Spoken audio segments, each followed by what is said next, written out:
Alrighty. Let's take a look at the Helldivers Reddit here, guys. Take a look at the patch notes for today. I glanced over them already on the Discord. But we'll do it for stream. And there's a substantial amount of balancing changes here, in which the game desperately needs, both in terms of, I don't think there's really any stratagem changes, it's mainly just weapon changes. Balance changes to weapons, stratagems, and enemies. I didn't see the stratagem part, maybe I didn't scroll down far enough. I got to the bug fixes. Armors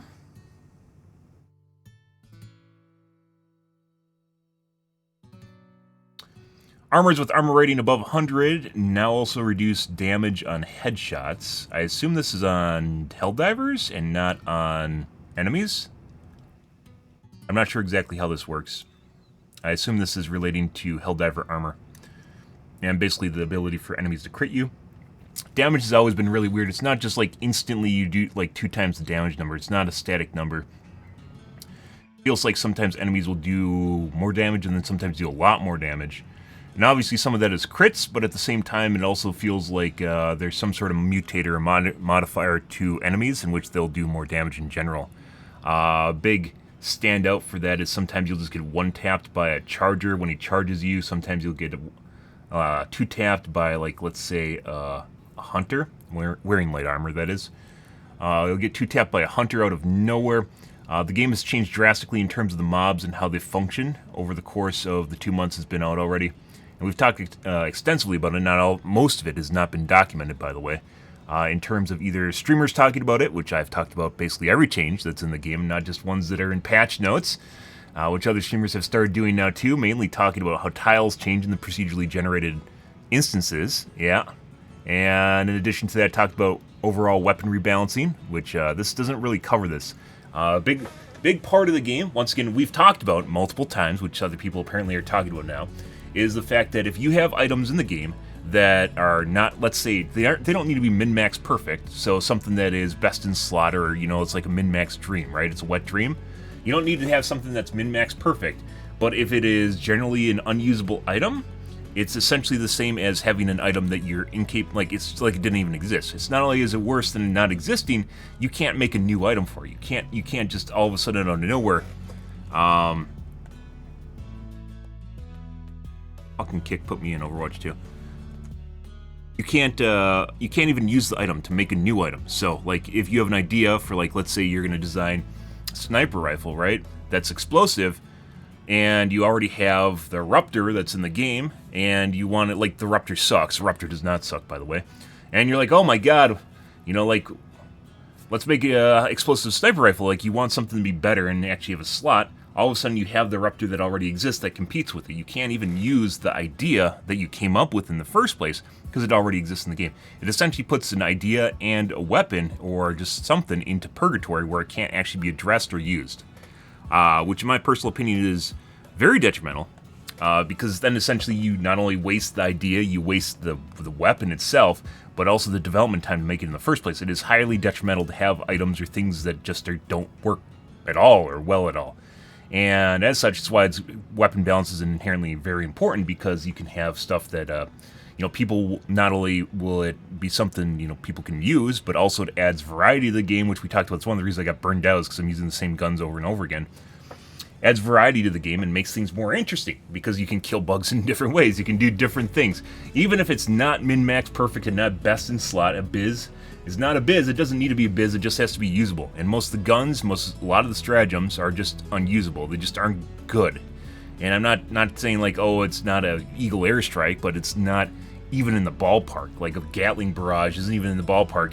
And the difference between an Eagle Airstrike when there's a dispersion that moves it around, and a Gatling Barrage is a Gatling Barrage when it moves to the outer edge of dispersion is basically worthless. And that's putting into effect that it is going to be not nearly as good in the first place, because the damage it does over time isn't even that great.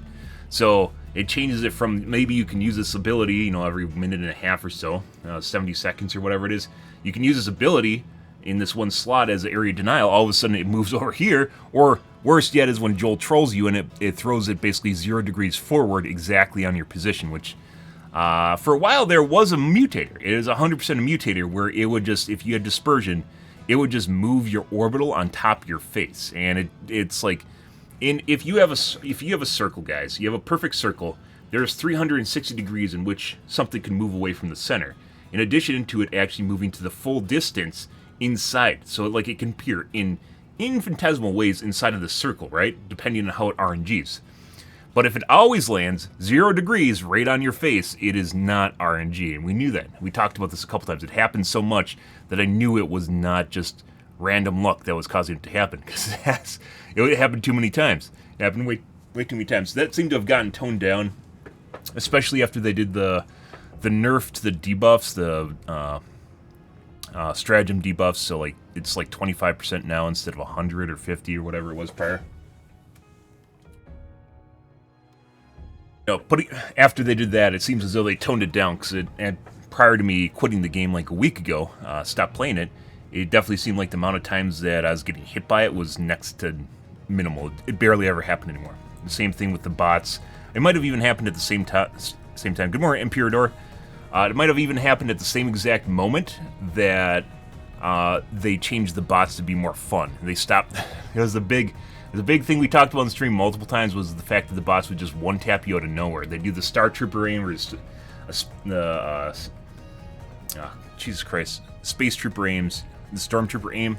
Yeah, they fucking do the Stormtrooper aim, where they're like fucking shooting all over the place, shooting the ground, shooting the fucking sky. They're shooting all around like this, and then all of a sudden, out of nowhere, they would instantly laser you and either kill you or basically do 90% of your HP and health, and just out of nowhere. And a lot of the units in the bots did that. They toned that down a lot. That changed drastically, but that was a thing for a while. And you can't fight that. You can't fight instant death. It doesn't work that way, and it makes it unfun. You know, Joel might be sitting there giggling to himself in his one hand in cheesy doodles and the other hand on his mouse, you know, just sitting there, just like leaning back on his keyboard, clicking on the cannon turret and killing Helldivers. But for the most part, for Helldivers itself, it wasn't fun, because you can't counter it. You can't respond to it. You just die.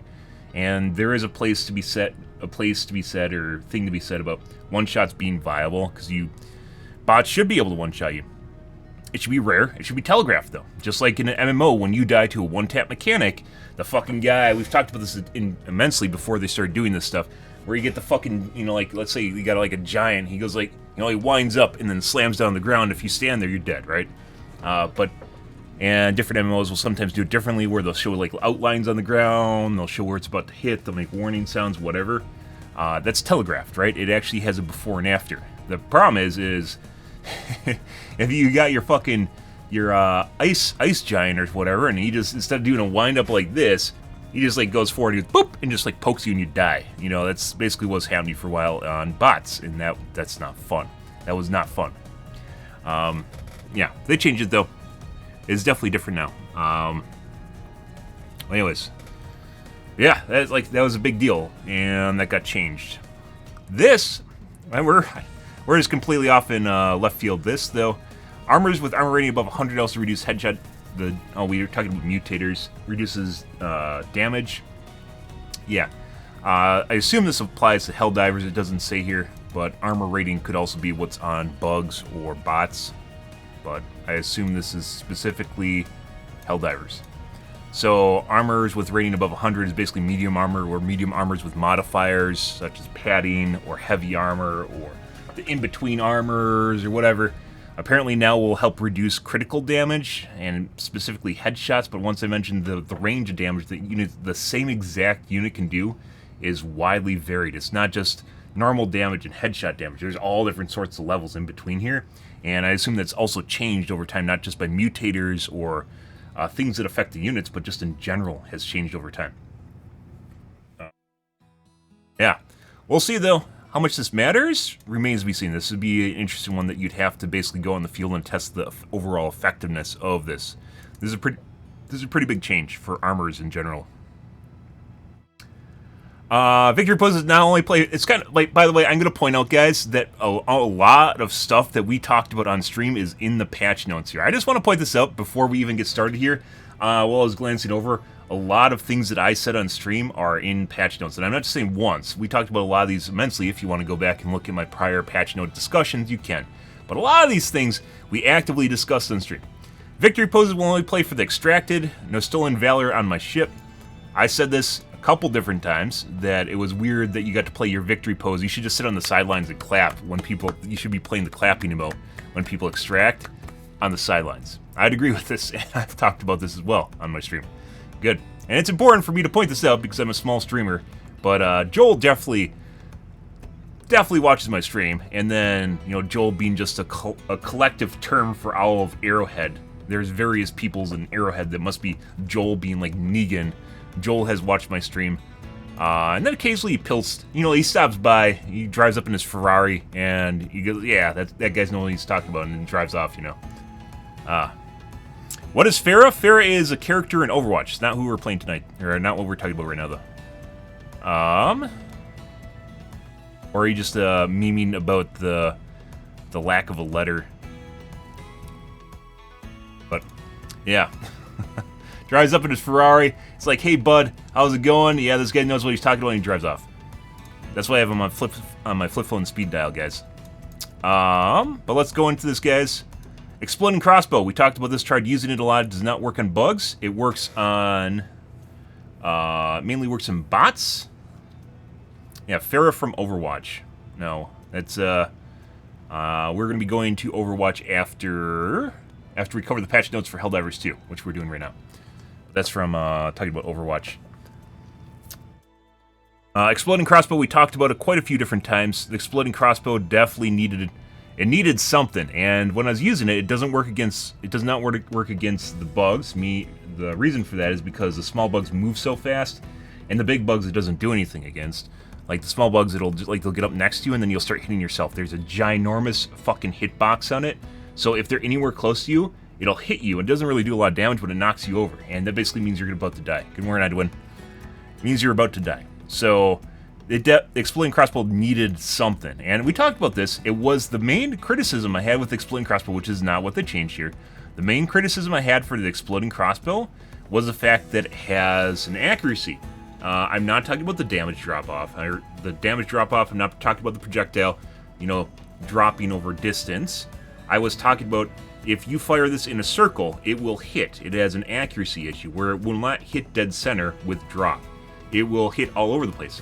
What this means was when you are fighting, which by the way, they don't actually have a lot in their patch notes, so this might be changed. It's one of these things where you'd have to test it out and see if it actually works now. Like if they actually edited it and they just didn't say anything. What this meant is when you are fighting a shield devastator, the guy with the shield sitting there, and he has like little patch here that you can shoot, this little L shape right here that you can shoot, you need to be able to hit it. But when I was playing with him, what would happen is the projectile would hit the shield, it would hit around it, and you really, really needed to hit the center. And then at the same time, they'd be pelting you with shots, and of course it throws off your aim because they aim punch too on top of it. That appears as though they did not change that. However, they have a slightly smaller explosion. The explosion radius on it was fucking huge. It was bigger than the fucking eruptor. Slightly smaller explosion, slightly being subjective, and once again, you'd have to figure this out live, and it might be worth even trying again. Increased stagger, so you're more likely to actually get multiple shots on someone that desperately needs it so you don't die. The stagger time for the robots was for the Rocket Devastator and then for the Shield Devastator. The stagger time was just enough. If you hit the second shot, right when you could fire it, you would stop them from basically attacking you. But it had to be exactly on. So, which means they'd oftentimes get a shot off on you, and it'll lead to salad being tossed and people just flying all over the place, and all of a sudden you're playing with a very ineffective weapon. So increasing the stagger, increased being subjective, once again, there's no value here. It could mean that it might be something like the Punisher probably being one of the most powerful staggers in the game. The Punisher is the shotgun. It's more powerful than the Slugger or the Dominator. That was the shotgun that they buffed as the basic shotgun. The first one you get is extremely, well, when I used it was extremely like it just staggers and knocks back hardcore. So whatever the stagger amount is, if it's the same amount of stagger that you can see on the Dominator, it would be more than enough. Once again, you have to hit in that small window. If you can't hit that small window, or you can't hit the eyeball on the Rocket Devastators, then it's not going to be able to do anything. So, yeah, like it doesn't mean anything. You can increase the stagger all you want, but if you don't hit where you need to aim with the robots, the weapon's effectively dead. Decrease the number of mags from 12 to 8. The exploding crossbow did have a lot of ammo. Increased number of magazines received from resupply from 6 to 8. Slight reduction in ergonomics, which probably means that it's going to have more recoil. Muzzle velocity increase. This means there's less damage fall or drop. There's a lot of less projectile drop over distance. This doesn't mean that it's going to reduce the damage on it. Okay, sure. I want to also preface and talk about stuff here because of the way the game has changed over time, and the Eruptor was released, and the Quasar was released, and everyone's using the autocannon now for the bots and whatnot. I do want to mention that like a lot of my balancing advice was based on the fact that, you know, like the bugs like 2 weeks ago, right, 3 weeks ago. A lot of it's based on like the Quasar, you know, being what you'd use against bots and bugs and, you know, whatnot, right? So the Quasar being obviously the strongest of stratagems you could actually use against heavy units. It needed a nerf unless they wanted to bring the other weapons up to it, and it looks like they didn't. And this is one of the things I actually suggested. One of the two things the Quasar either needed was it needed basically the amount of shots per minute, because EATs, for instance, is 70 seconds, you get 2 shots, so 35 seconds per shot, right? The Quasar, on the other hand, was every 10 seconds it could refire. That's a lot of fucking shots. That was like, what, you know, base 66 shots per minute, right? Something absurd. And that's a lot. That's a fucking lot of shots. Compared to EAT, which is the next closest thing, it wasn't even a contest. Putting aside the fact that you have to factor in the charge time, which I think is like 4 seconds or 3 seconds for the Quasar. Yeah, it was a lot of shots comparably to other weapons of, like, you know, even the recoilless. Even the recoilless, like, you know, potentially has a higher shot per minute than anything else if you have access to ammo supplies, because you can just pick up a shitload and you can just keep firing that shit off, right? But then you have a backpack weapon. So, but they decided to nerf it, and one of the things I did suggest was either increasing the amount of time between shots, so you increase basically the cooldown on it, or you'd have to increase the amount of time before you can shoot, which also would drastically lose its effectiveness, because there's sometimes when you have to get the shot off, and if you can't get it off, it very much ruins it, which is the same way the railgun was. Railgun was not so much that they added the fact that it can explode, or that you have to overcharge it. It was the fact that you had to spend this gigantic bar of time to overcharge the shit out of the railgun. And what happened was, it meant that when you had to use it in clutch situations, you couldn't charge it fast enough to get it off. you couldn't get it up. You couldn't get the charge time up. And apparently they buffed the railgun in here too, which we're going to get to in a second. But yeah, this is one of my criticisms. The railgun needed nerfs in the first place, but then it also got nerfed too much, and now they have to bring it up. Like I said, there isn't a silver bullet to game balance, guys, and when we've talked about this before, it's like hysteresis. Sometimes you'll buff stuff too much, sometimes you'll nerf it too much, and it goes back and forth, and you have to taper it out. So over time, hysteresis line is where it will use a algorithm to smooth something out. It's oftentimes used with fans, right? So your fan doesn't go wee, wee, you know, like it goes up and down like a straight digital algorithm, right? You know, it's just like up, down, up, down, up, and down as the set points trigger. It finds somewhere in between. And as such, there isn't always going to be a silver bullet. And I don't know who needs to be told this, either people that play games or developers, but they should not be afraid to buff or nerf things, and people that play games should not be overly critical when something is getting buffed or nerfed, and then like make it seem like that has to be the end result. Now, things can change over time. In the case of Blizzard, and with Blizzard games in general, guys, oftentimes that turns that cycle we're just talking about there, instead of it taking a couple weeks, Arrowhead development is very fast for the most part. They've slowed down, but they're probably feeling fatigued, so I don't blame them. Not every company can ramp like fucking Epic did for Fortnite, but in general, the case of Blizzard, where we have like a 2-week cycle or maybe a month cycle. You know, one's railgun get nerfed like a month ago. Month cycle in Helldivers 2. In fucking Overwatch, Farrah got her shit punched in like, what, 2 months ago? And she's probably not going to get buffed again for another 6 months. Because not only does Blizzard have to admit that they're wrong, they have to figure out a way of buffing her without looking like they were wrong in the first place. Yeah, which is what Blizzard does. They don't undo changes they did that were wrong. They just side buff to make it look like they weren't wrong. It's really fucking stupid. It's not really gaslighting. It is power games. It's what people do to try and make it, like, it's like politics. It's like admitting you're wrong without admitting you're wrong, so people won't criticize you for being wrong in the first place.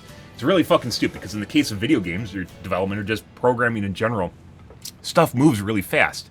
And it just happens. In the case of League of Legends, Riot has gotten their community so used to changes that they'll just cry a river about something, and they'll just move on with their lives. And it's kind of like the end result, or the ultimate case you want to be, is where your community is used to change to the point where they aren't going to flip out their shit. I always go back to talking about fucking H1Z1, and now there's the AR-15 and the AK-47, and it turned into this Team AK and Team AR, and they had to be, like, everyone was at war with each other, and no matter what, they couldn't be right, and the AK couldn't be good, because AR-15 was the OG gun that was in the game. And then putting aside the fact that there should have been 15 fucking guns in that game, and it's one of the criticisms I had with the game. That was a decade ago. One of the criticisms I had with that game, and one of the reasons I left, they stopped adding shit. They just stopped adding weapons and things to the game. And that ruins it. You need to have new content to keep things fresh. I don't know exactly why it happened, but they just stopped doing it. And it really, really killed the momentum of the game, because there was nothing else to it. That's all it was just, you have these handful of weapons and that's it. And it turned into Team AK versus Team AR, and everyone's aligned to a side, and then obviously the devs couldn't, balance things anymore, because then they'd be aligning with one side, and you wouldn't want that, and then it offends another side. It's like literally fucking religion, just all, like, people draw the lines in the sand. Just being able to get people used to fucking change all the time is important, so then people won't fucking flip out when there is change, because they need to understand that there's going to be change, and hopefully there's going to be change.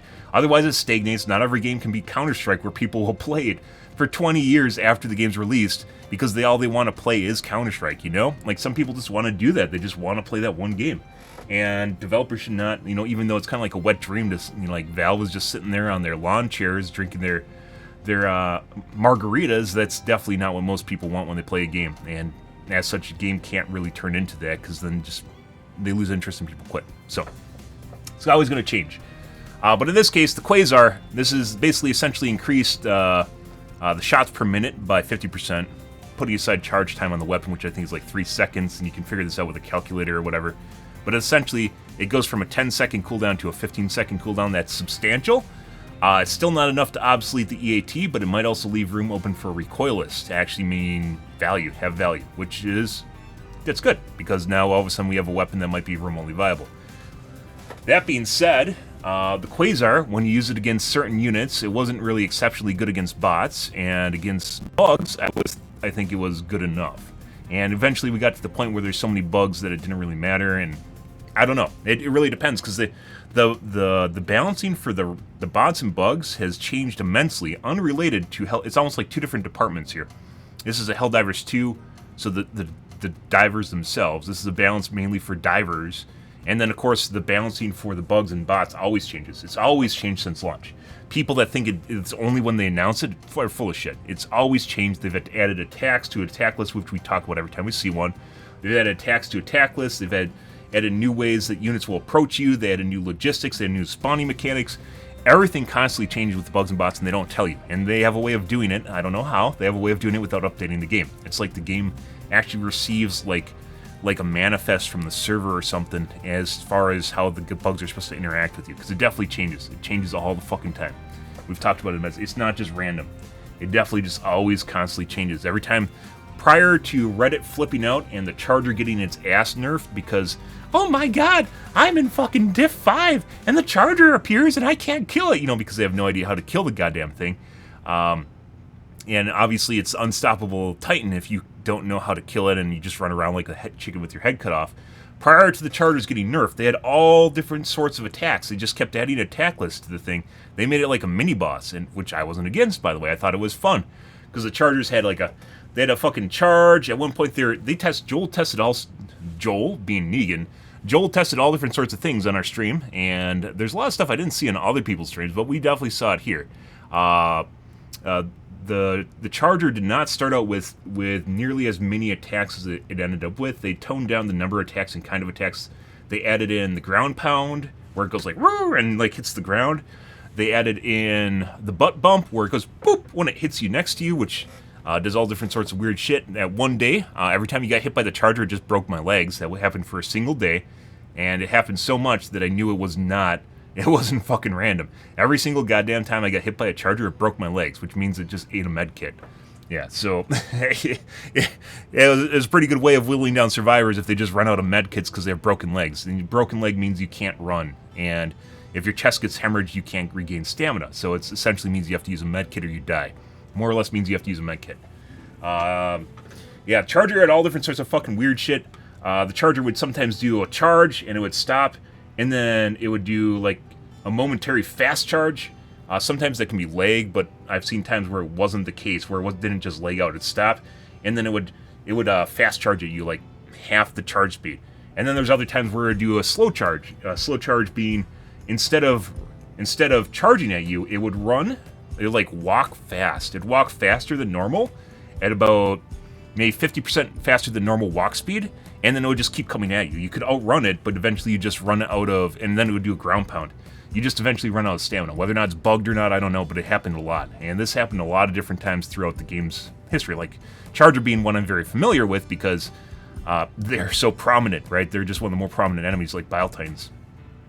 They had a weird-ass fucking Charger where it would charge through the animation, and instead of stopping and then walking at you and then doing a ground pound, it would immediately ground pound. This happened for a couple days. An immediately ground pound after the charge, which if you are near it, like it's like having a cleave. So if the charger is like this, the effective kill radius of the charger, instead of hitting you with the initial charge, the cleave radius would be like this. So instead of, having to dodge the side of the charger, it could kill you if you're in this radius around it, because it would just turn and immediately ground pound you. At one point they were testing some sort of fast turn mechanic on the chargers, where instead of having to stop, like you could turn around the side of it as a Helldiver, you could turn around the side of it, and then it would just slow, like stop and then turn around and start to charge again. It would actually make a U-shape, come back at you, and then do a ground pound, which was actually extremely effective, but next to impossible to outrun basically two charges when they started doing that shit. And that was for maybe 2 days in the game. But either way, the chargers have changed immensely over time, constantly changing them. And I'm not against that, but it's not found in the patch notes. And as such, right now, even though the Quasar Cannon, in terms of Helldiver balance, the Quasar Cannon was very powerful compared to other stratagems, is it actually needed now because of the way the chargers interact with you and the number of chargers? There's no way of telling unless you play this live at this point, whether or not this is going to mean that you're going to have a lot of problems with bugs now. I don't think so, but it depends. The mutators that they throw on the bugs constantly, where the number of bugs and the number of spawns varies drastically, and you'll have something in the case of we've had purely fucking grasshopper and beetle spawns, which was bad. It was so boring. It was absolutely boring as fuck. And we ended up with effectively our entire squad ended up with like something where 1,100 kills at the end, but all they were beetles and the little grasshoppers, not the hunters, the grasshoppers. So the little guys that go and then hop once and then they just sit there. Not the hunters, but they're small adolescent hunters or something.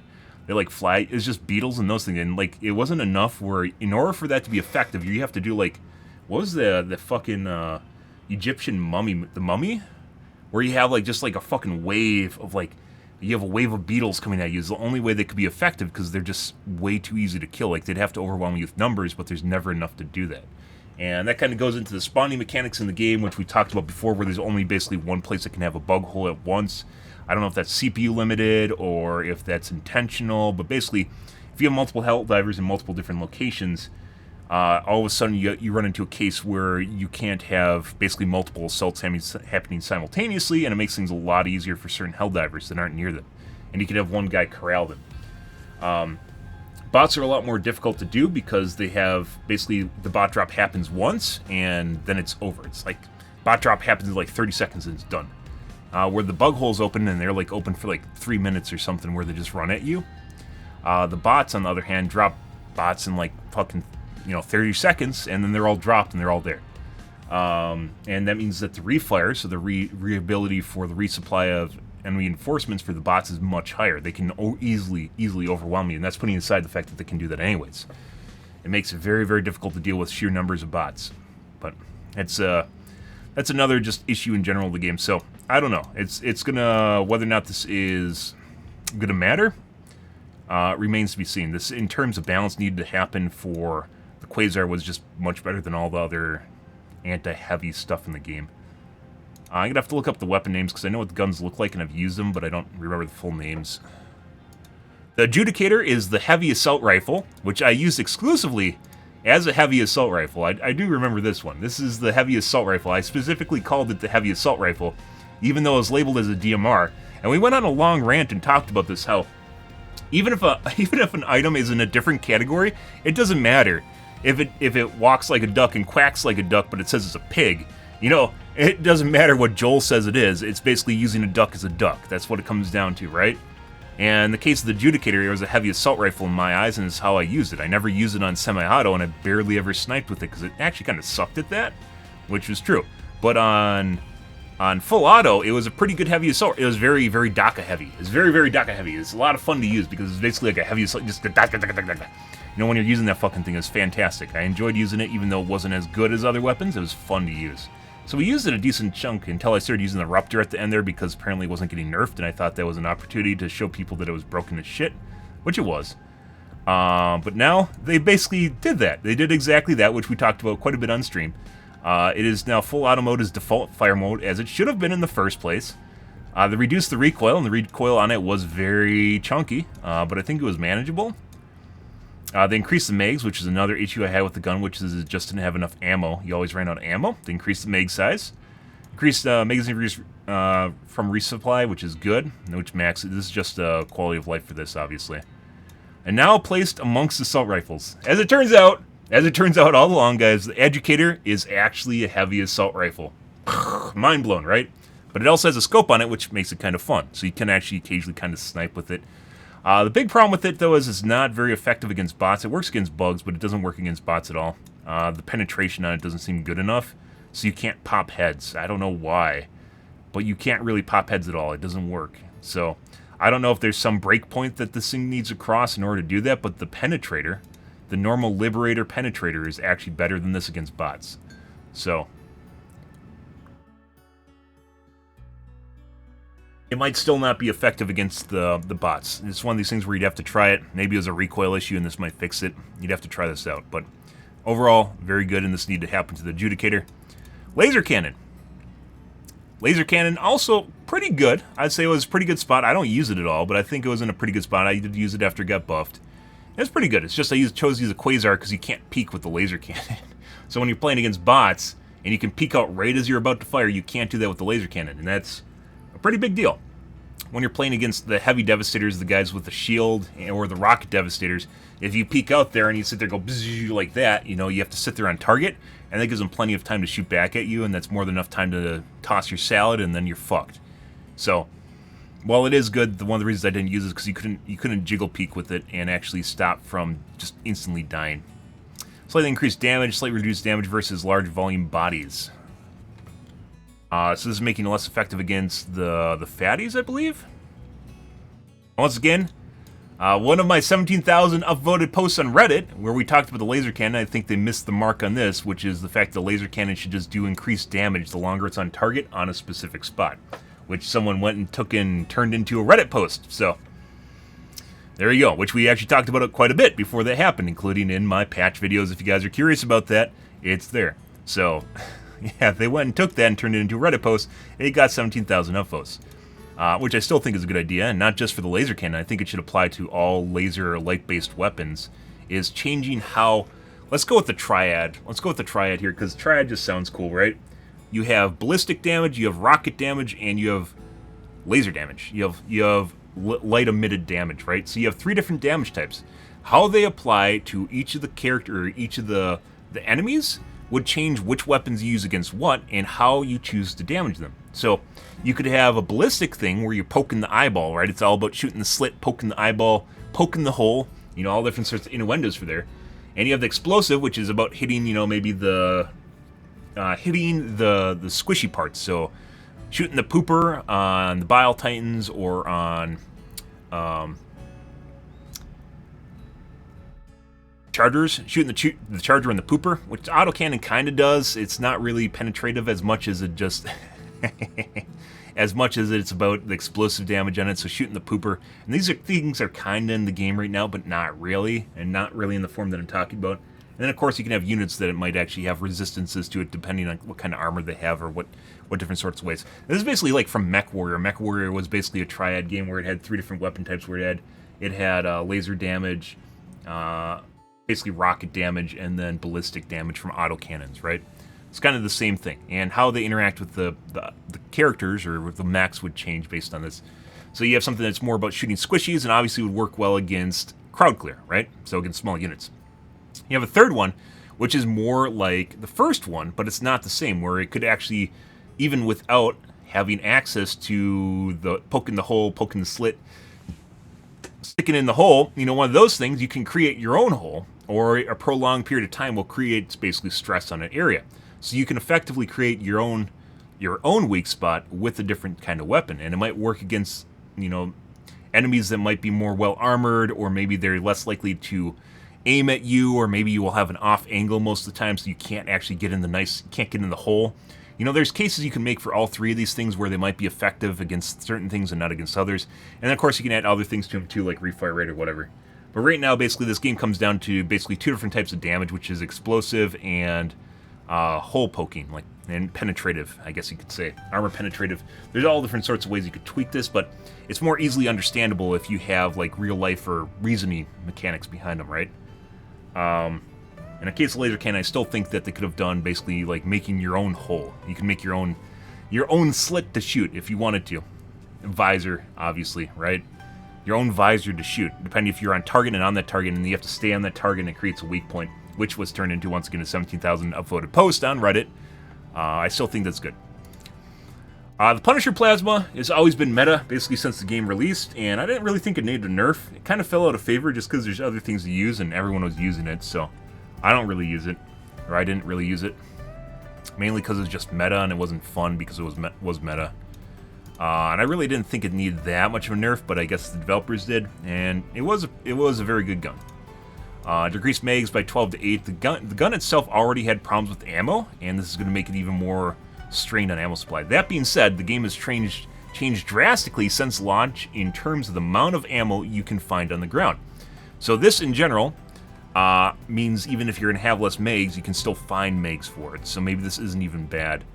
This might just be kind of shoehorning up the ammo. Increased amount of magazines received from resupply from 6 to 8, so now you need less resupplies to refill everything. Increased projectile speed, but will keep a similar range, which is damage fall off, I believe, is a similar range. Not overall range, but damage fall off. Increased projectile speed, so it's easier to hit on long-range targets. Decreased damage fall off on explosions, so it's more consistent explosive damage. Now placed in the energy weapons category. Bravo, Joel. You learned. That was kind of a weird one too. You got that. You got it, Joel. Oh no. No, the Punisher Plasma is the plasma shotgun. Never mind. Okay. Pump the brakes here, guys. I'm thinking the original plasma gun. This is the plasma grenade launcher, which is called the plasma gun, which doesn't actually... I was like, wait, isn't the plasma gun already in the energy category? This is the plasma shotgun, which was basically a energy grenade launcher. Okay. Yeah, so this is that energy shot... The fucking plasma shotgun / grenade launcher was absolutely terrible. It definitely needed to be buffed. Like, this sounds kind of weird. No, this is the plasma grenade launcher, because it basically shoots a ball of plasma, which is a grenade launcher, and it has an arc. So yeah, they made it less arcy, so maybe it's less like a grenade launcher, more like a rocket launcher. Decreased damage drop off. This actually matters a lot more, mainly because this gun was, it had a pretty big radius on it to begin with. So maybe this will actually make it better. The gun itself, the Punisher Plasma, was just fucking terrible. It was very, very bad. They moved it to the energy weapons category. Bravo. So they moved it out of the shotgun category and put it into the energy weapons category. Good. Arc 12 Blitzer, I believe, is the energy shotgun, the lightning shotgun. Which I thought was... If you're into that sort of thing, it might be for you. Check just real quick here. Yeah, it's good for crowd control if you get overwhelmed. Yeah, this is the lightning tickler, I used to call it, because all it would do is just tickle enemies around you. Yeah, so I didn't really use this a whole lot because, once again, another weapon that really fucking sucked. Remember what we're talking about? Basically, if you have weapons in a game and no one uses them, it's effectively the same thing as not having the weapon in the first place. This is an example of that. And where you had something in the game and just no one would use it, because it honestly wasn't that good. I mean, if you were into crowd control, it was alright. Blitzer increased shots per minute from 30 to 45, so that's an instant increase in DPS by, 50%, right? Now place the energy weapons category. Bravo, Joel. Bravo. We're cleaning up those categories. Good for you. R36 Eruptor, arguably the most powerful fucking primary weapon in the game, and essentially a stratagem weapon that is a primary weapon, and I still believe so. It is extremely, extremely good. And I don't know why people didn't become meta in the first week, and that's one of the reasons I started using it, but it didn't, and all of a sudden, it needs a little bit of a nerf, maybe if you use it enough, right? So I don't know. Eruptor, extremely good, even with the decrease in maximum megs, which it had an insane amount of ammo. It had an absolutely insane amount of ammo. Reduced it from 12 to 6, as it should have been in the first place. That's still very much in usable territory, because it is basically it's essentially like having a rocket launcher, and you're not going to just spam rounds out of it. Explosion damage drops off slightly faster. The explosive damage on it in the radius is fucking huge. Whether or not this is a meaningful nerf remains to be seen. You'd have to use it. But in its current state, when I played it last, slightly might be not fast enough. It was just extremely, extremely good. Alright, the sickle, decreased amount of magazines from 6 to 3. The magazines on the sickle were weird to begin with, mainly because you have energy weapons, and the energy weapons are supposed to be about managing the amount of energy you use, right? So you aren't supposed to overheat them and change out the magazine, otherwise it's just an assault rifle. And weirdly enough, the sickle just came with a bunch of assault rifle magazines, and it didn't really matter if you overheated or not. You didn't even really need to play around the mechanic. Whereas the scythe, I believe, if I remember right, only had like one mag. It had one extra mag, and if you used that up, you're just fucked, right? So you had to actually min-max it a little bit. But the sickle was basically just a better liberator. It essentially just amounted to a better liberator. That being said, it's still worse than the fucking shotguns. Once again, we're talking about gun differentiation. Shotguns are a do-everything weapon. They're just good at all ranges and do everything well. And as such, while you can make claims for certain things in the game, they don't have the damage fall off, for instance, at longer ranges to make them a CQB to short-range weapon, or maybe a CQB to medium-range weapon, depending on which one you're using, right? They just turned into an everything weapon. And they still need to address that, which once again is going to involve a huge, giant balancing pass across everything, which also got turned into a Reddit post, but we talked about that well before that case, which you can find in my patch note videos. Thanks, Reddit.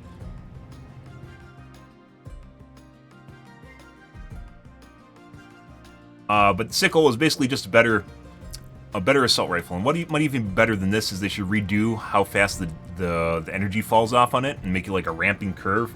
So the longer you hold down the button for, just eventually just ramp up really fucking fast at the end there and overheat. And so it first forces you to make more tactical clicks or more burst fire and pick and choose when you fire it, so it's less spammy, right? So you play around with the energy mechanic on it. And make it once again where you get like one mag. So if you overheat it and then you overheat it again, you're fucked. I think that was actually a pretty good idea, basically to offset the fact that it was a laser gun, right? But they didn't do that. More like the beam weapon too. Laser cannon I think has 3 mags on it. I don't remember offhand though. Scythe has been absolutely fucking horrible since the launch of the game.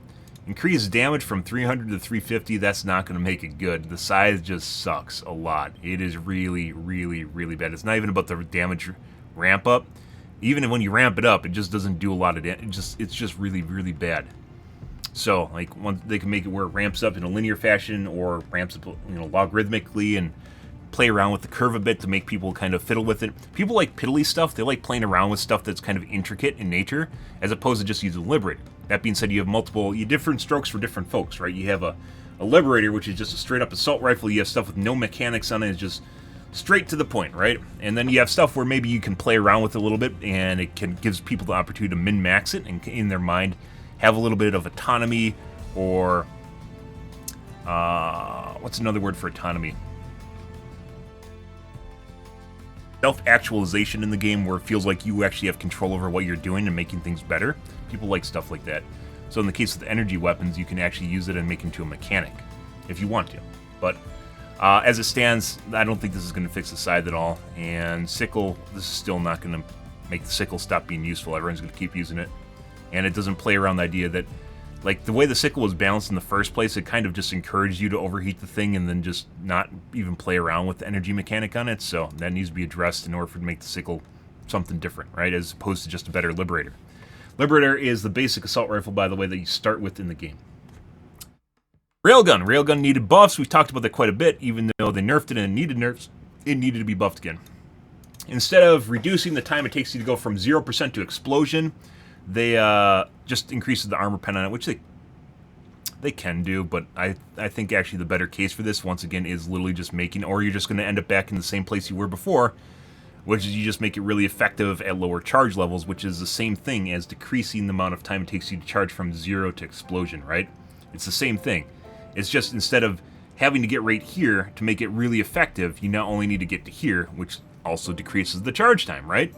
It's the same thing, but at no risk of exploding. So you can do it this way. It's just we're going back to the old railgun, and maybe that's not a bad thing, and you can find somewhere in between. But I think it would actually be better to make it more of a fun snap, popple, crackle sort of ordeal where you are at severe risk of killing yourself, but you can do good amounts of damage. I think that's a fantastic mechanic, but Arrowhead can do it in a different way, right? There's tons of different ways of balancing things in the game. All right. The heavy machine gun. Heavy machine gun really didn't have any problems. It didn't have a third-person crosshair, and I talked about when I used it. It's fun gun. Fun gun, but fun doesn't mean it's something you can use in your Swiss Army knife. And the reason for that is because it didn't do any damage to heavy units, and you'd have to sacrifice your back slot, your heavy weapon slot, to a gun that's just for fun. So we used it a couple times and then threw it away. Because every time I don't take a Quasar or EATs or something to kill Bile Titans and Chargers, they overwhelm our position and kill everyone. Because as it turns out, that's my kind of luck, is where I roll into people that literally will not cover Bile Titans and Chargers, and I have to do it. And if I don't do it, they're just everywhere. So can't use it just like the LMGs. I mentioned this before, but I really think that you should be able to have two back slots. You should have a left and right back slot. And that would allow you basically to have more opportunity to use a backpack weapon. And at the same time, you could also take a different weapon at the same time. So you could use a fun gun, like an LMG, and then you could even use, you could have a backpack and two non-backpack guns. You could have an LMG, and then you could have an arc rifle, and then a shield pack, right? And the thing is I don't think it would be that OP, because you need to have the option. You can only use one at once, and you need to have the option to call them in, so you lose another stratagem slot. I mean, you could juggle with your teammates. There's all different ways you could work around this, though. You could juggle your items with your teammates if you really, really wanted to, but I don't think at the end of the day it would actually be that OP. And would allow people to use the heavy machine gun. It would allow people to use LMGs in general. It would allow people to use the flamethrower. Flamethrower, being said, it does work against Chargers. It doesn't work against Bile Titans. So, fun thing to use, but then the Bile Titans kill everyone. Because apparently I'm the only one that takes stuff to use against Bile Titans. Unless I take it, in which case everyone does. So, fun gun, still not something people are going to use because you can't Swiss Army knife it. You're going to end up in a scenario where you can't kill big units. You can take all the railguns and all the fucking 500 kgs you want, and you'll find out that the cooldowns are not fast enough to keep up. We've tried. Diligence counter sniper rifle, still shit, so they're buffing it again. We've talked about this before. If you buff the primary weapons too much, they end up as stratagem weapons, right? The idea behind stratagem weapons is you have something that is more powerful, but it comes at the expense of something you take in the game. So if you want to have an LMG, you want to have a heavy machine gun, you want to have a beam cannon, you can't get that as a primary. The exception being is I'd say the Ruptor is very much a stratagem weapon, and people would take it as a stratagem weapon if it was a stratagem weapon. It's actually really good. It's better, I would say, than the anti-material rifle. It's just better in general. The only thing it has problems with is poking eyeballs. It can't penetrate eyeballs, but for the most part, it doesn't matter. It is on par. It is on par with the stratagem weapon, and it was when I was using it, and I'd stick by that. It's still very, very, very good. So, what do you do? Eventually, you're going to reach, even though it's a counter sniper rifle, eventually you're going to reach the point where you're giving people, an anti-material rifle as a primary weapon. And is that where they want to go with the game? It also makes things like sniper rifles kind of pointless, because if you don't one-tap them, they're kind of pointless unless you have like a DMR, right? Unless it's just like a fast-firing, slow-firing sniper rifle, or slow-firing assault rifle, or fast-firing sniper rifle. You have a DMR instead, which I honestly don't think is a bad category, and then just leave the snipers for stratagems. But otherwise, they're going to eventually end up at a point where either the snipers are going to appear really weak, or you're going to have stratagem weapons that are now primary weapons. And I think there should be a differentiation between stratagem and primary. They're two different things, and they, one's supposed to feel like a power boost when you get it, and the other one is supposed to feel like, hey, it's something I start with, right? So I don't think this is necessarily the end answer is just to make a sniper like the anti-material rifle. I think they should make it more fast-firing DMR. And then a pure sniper should be limited to a stratagem item, which it already is, for the most part, except for the Eruptor, because the Eruptor is a primary that you can take and use like a rocket launcher, grenade launcher, everything gun. Yeah. Which they still haven't completely. I don't think this isn't a nerf to the Eruptor. It might be, this one might be bigger than they're saying, slightly being subjective, and what they say for slightly might be drastically different than what's in game. What I think is slightly, but this does not look like a nerf. Counter sniper, once again, just mentioned that. Yeah, it really just depends, and I don't think there's an answer they can have here that is legitimate, unless they want to make it so it's so power curvy. Once again, as I mentioned, the game balance has changed drastically, so if they want to make every gun super powerful, they could, but you'd have to have the enemies be able to assault people fast enough so it doesn't matter, right?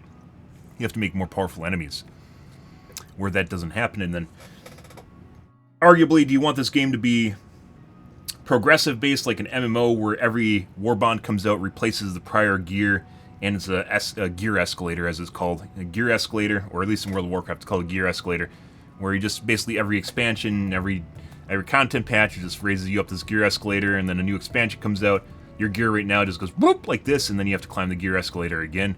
Like, what do you want exactly out of this game? But if you want everything to be effective, which is one of the things that I thought was actually, like everything's kind of balanced in the game, which I'm not against, because it allows just casuals to play the game whenever they want, then you have to figure out where exactly you want people in terms of power level. And this, once again, if you have a clear differentiation between your stratagems and your normal primaries, I don't think you're going to ever have a sniper rifle as a primary that's going to make people feel like, wow, this is such a great gun to use. Because in order to do that, it would have to become the AMR. So, where do you want to be here is the question, and I don't think you could ever make an effective sniper rifle. You just make them faster firing, so they're more like an assault rifle, and then just not as good. It's just what it comes down to. You're never going to get a AMR experience out of a primary. It just doesn't work that way. The Diligence, also a really shitty sniper rifle, even worse than the counter sniper.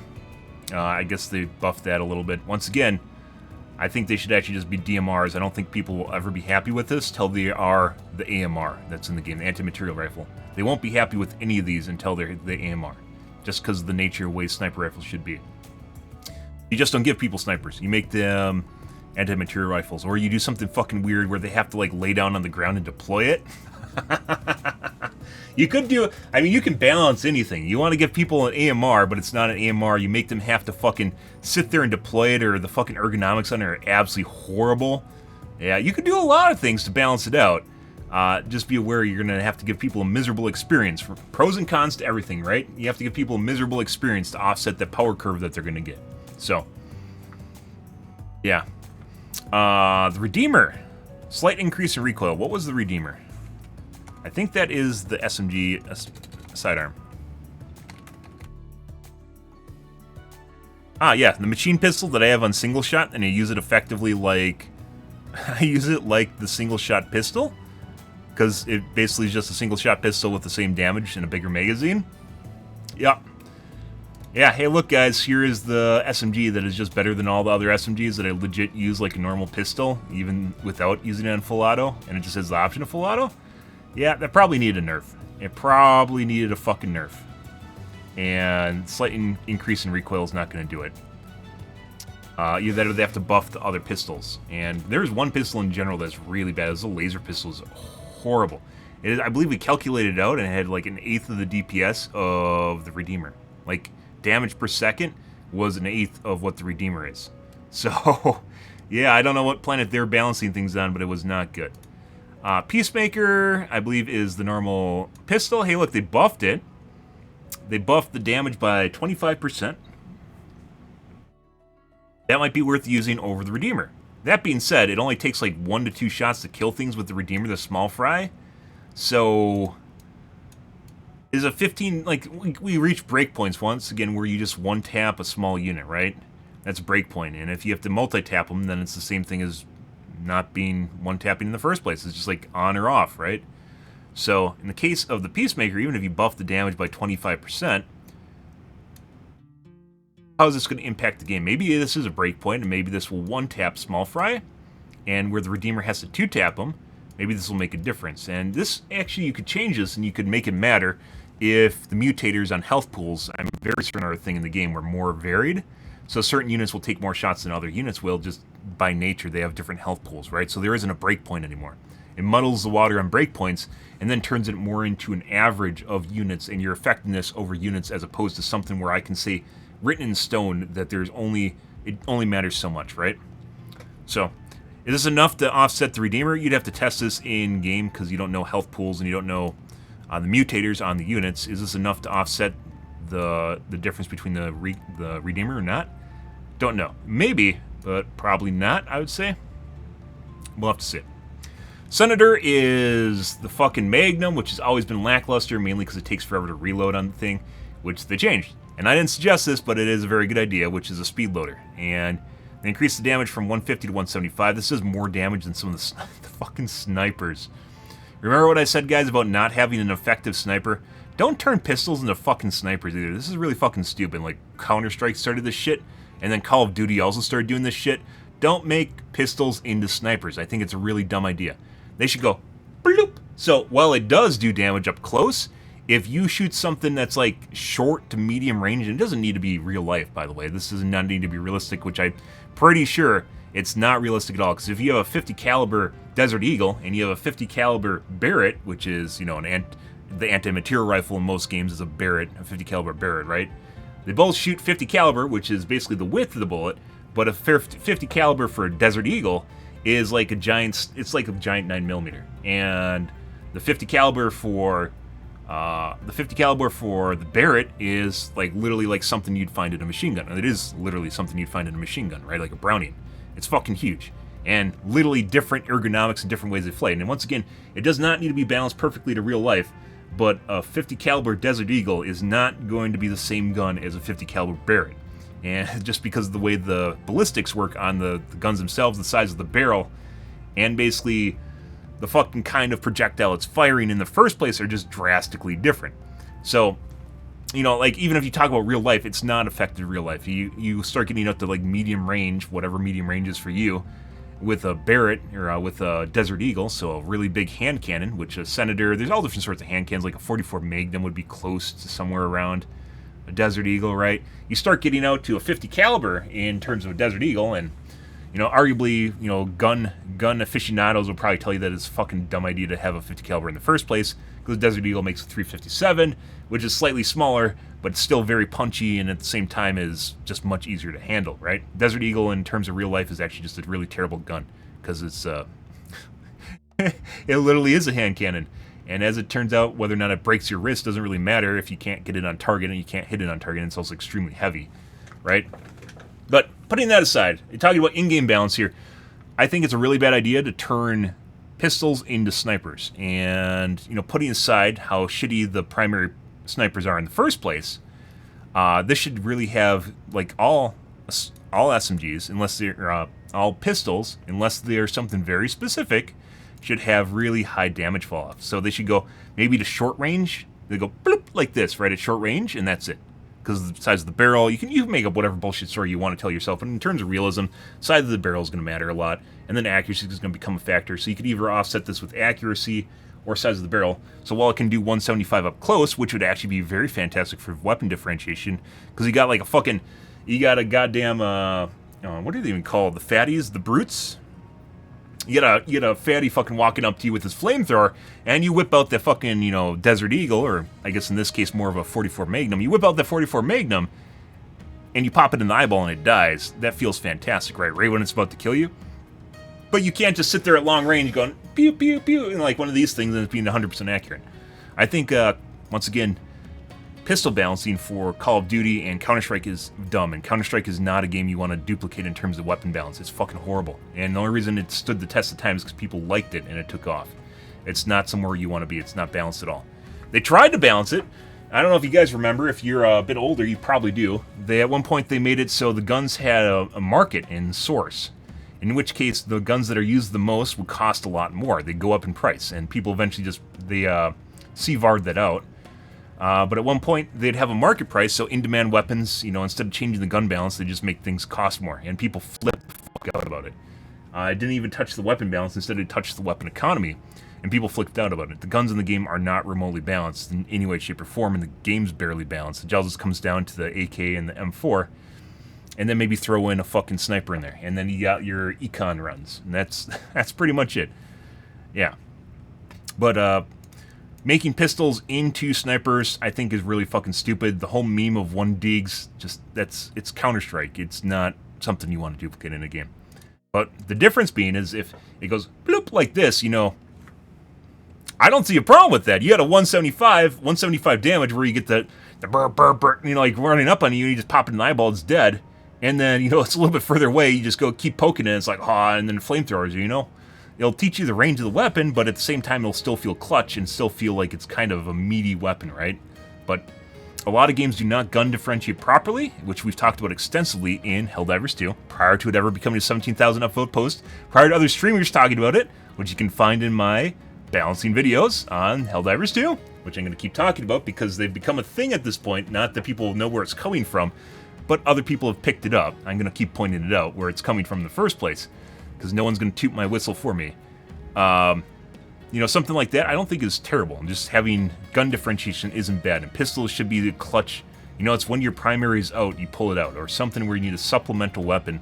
It's not going to be as good as a primary, but it'll get you by, right? That's the idea, is it gets you by in a tough situation. In real life, I think Battlefield has done one of the best examples of, well, used to. I don't know what 2042 is like now, but did one of the best examples of having a secondary, which is, it's not nearly as good as a primary, but you can whip it out a lot faster than you can reload for that clutch moment when you really need something, right? That's exactly what a secondary is in real life. You run out of ammo and you need something, you reach for a secondary. You don't reload, sit there and jiggle your magazine in close quarters with someone or something, right? It's the whole reason for having a secondary. But game developers don't really care about real life logic or even why they do it in the first place, or even try to think things out. So in the case of most games, they have turned, which I hope is not the case in Helldivers 2, they have turned pistols into snipers, and I really hope that is not the case. And they could fix this 100% just by having damage drop off. So they make you're go bloop, you know, like that's it. That's what it does. And people would probably go, "Oh my god, it sucks so much," you know, and then you realize that the damage falls up close. It's also why it's actually really important to have a weapon range, which we've talked about. I've mentioned multiple times, is the ship, and they missed the mark on this. The ship should have a weapon range on it. It should be an upgradable part of your ship, is a weapon range. It would make a lot of sense. And you could even show people damage numbers so you could get a feel for stuff, right? And you can test stuff out before you ever buy it. Why they haven't done it, I don't know. It's something very easy. I've said this since H1Z1 days. Every game that's remotely competitive or remotely takes itself seriously should have a training range, because it allows you to train. If that's not straightforward, I don't know what it allows you to train. If that's not straight to the point, you can train. Yeah. But if there's a weapon range on the ship, for instance, they could see that there's damage drop off and what range it happens at, and, you know, whatever, the content creators fucking jerk off over, hey, look, what is an effective gun at 50 yards or 100 yards or 100 meters or whatever unit of measurement they have in Helldivers. I don't fucking care. You know, oh my god, look at the effect. What is the most effective at these 3 radiuses, at this breakpoint, and things, you know, whatever. But either way, it makes things more fun. Weapon differentiation makes everything more fun. And I really hope this isn't just, hey, the Senator is now a sniper. Because if that's the case, you immediately obsoleted and made people feel bad about ever taking a sniper rifle. So, you know, whatever. Anyways, moving on. The dagger is the really, really, really, really shitty laser pistol. And I say that. We used it for like maybe 2 missions. It is the really, really, really shitty laser pistol. It does, I think we calculate, like I said, it was about the 1/8. What is an 1/8? Like 22%?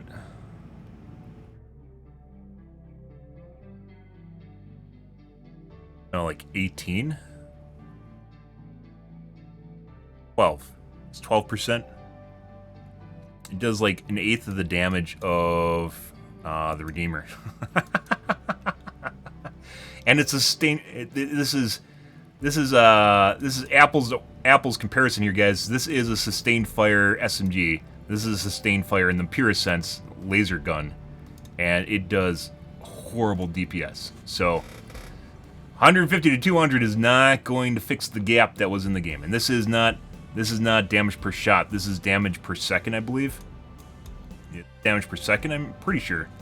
And it is, they aren't like, you literally can figure out DPS by, and they have RPM on their guns. You figure out the RPM of the weapon, you multiply it by the damage, and you divide by 60, right? It gives you the damage per second. And this is in damage per second. So, Joel, if you have your notepad out, you can legit figure out these two, which I assume you know this. You can legit figure out what the DPS is on the weapons. And this is directly comparable to this. And this is really bad. Even it does, and this is putting aside the fact that a dagger would also be just something you wouldn't want, right? So the advantage of having an energy pistol is that it doesn't run out of ammo, but you want a pistol as a backup weapon. You aren't going to use this to sustain fire. So the whole idea of this gun existing in the first place is kind of ludicrous, because like, why do you want an energy efficient pistol? Like I said, they have to kind of go back and rethink the whole ideas of what their energy weapons are and what they want them to be. And this doesn't make sense at all. This doesn't make no sense in any way, shape, or form. They could make it more like a laser dick if they wanted to, which we were talking about the Peacemaker or the Senator. You know how people like getting really close to you? You can make it where this thing is only effective. You could even see like the laser dick only goes out so far. Well, if they get up right up next to you, you could go up there and like laser rifle them in the eyeball or something and make it more like a sword. Possibly. Although there should be a chainsaw sword and not an energy sword. You know, you could do a lot of different things here to offset this, but as it stands, I don't think the dagger is ever going to be effective as a pistol. It's just not good. They would have to make it a Redeemer, and then the Redeemer would be bad compared to the dagger. So why would you pick it? It's just always bad. Alright, scrolling down here, guys. Liberator, basic assault rifle in the game. DPS'd, in my personal opinion, extensively by the Penetrator. And this, once again, is putting aside the fact that the shotguns are just better than everything. So once again, it's not comparing the assault rifles against each other. It's comparing them against everything. Yeah. There's really no downsides to using shotguns, so... but anyways, the Liberator is basic assault rifle. I would say is kind of impotent. They increase the damage by 10%-ish. 8. Okay. The concussive, I would say, isn't even that horrible, but since the, what is it called? The shotgun tickler is in the game. You know, it sprays out lightning. It kind of makes it pointless to use it, so... because it has basically the same effect of the concussive Liberator. I used a concussive Liberator for a while, and one of the reasons I talked about it and I said it's still not a horrible gun is because it causes stagger. So if you have problems with enemies overwhelming you, you can stagger them with the concussive, but... you know, obviously it does less damage than the Liberator does. And I guess now it doesn't. Actually, it does, because it has like half the RPM of the Liberator. So, they could actually make this better, because they can make it more of like, either increase the area effect on it. It doesn't really have an area effect. Increase the area effect and stun radius of it, so it's more like an item that helps people out. Once again, it's not about balancing always at top MMR, so at diff 9. You can have weapons that are good for things that Helldivers at higher difficulty are going to find pointless, because everyone plays the game at different difficulties. So you have people that are, you know, having more issues with getting overwhelmed. You give them a gun that is good at crowd control, or dealing with groups of people so they don't get overwhelmed, and, you know, it has a spot, right? So it doesn't need to be a DPS race. In this case, they could still find ways to make concussive better. The concussive itself, I don't think, is clearly labeled on what it does. This gun is mainly about the fact that it has a potential for stunning units or slowing them down a lot, which gives you space. It's a space maker. The Dominator is that the SMG? SMGs are all really bad. We talked about this before, and I think that has a lot to do with the main SMG you get with the game is very slow firing, and it's almost basically it's a shitty assault rifle. The Knight, which is the DLC, SMG, has problems with hit registration. It fires so fast that the shots don't count properly, which we've seen. Even though it has like 2 times the DPS of the Liberator, which is the basic assault rifle, it kills basically just as fast or slower than the Liberator does. It has something to do with, the Knight isn't even on this list, by the way. It has something to do with the hit registration of the gun itself, and that's putting aside the fact that it has ridiculous recoil, because it does. It seemingly does not deliver the damage to the target. That a lot of games have issues with fast-firing weapons not landing damage on target. It's not just Helldivers 2. It is 100% a problem with a lot of engines, and there isn't a lot of things that actually escape it. But the Knight being also one of those things, they might not even need to buff it as much as fix the hit registration. There's a lot of ways they could do that. Well, some ways they could do that. In some ways to kind of band-aid it if they wanted to, which is just making it so fucking fires slower, but visually looks like it fires faster. Yeah, and it would probably also do it. And it would be pretty easy to test that this is an issue, by the way, by turning it into a laser rifle and just time to kill. Dev could easily test it, the hit registration issues. Anyways, the Dominator. What is it? Oh, the Dominator's a shotgun. Which shotgun is it?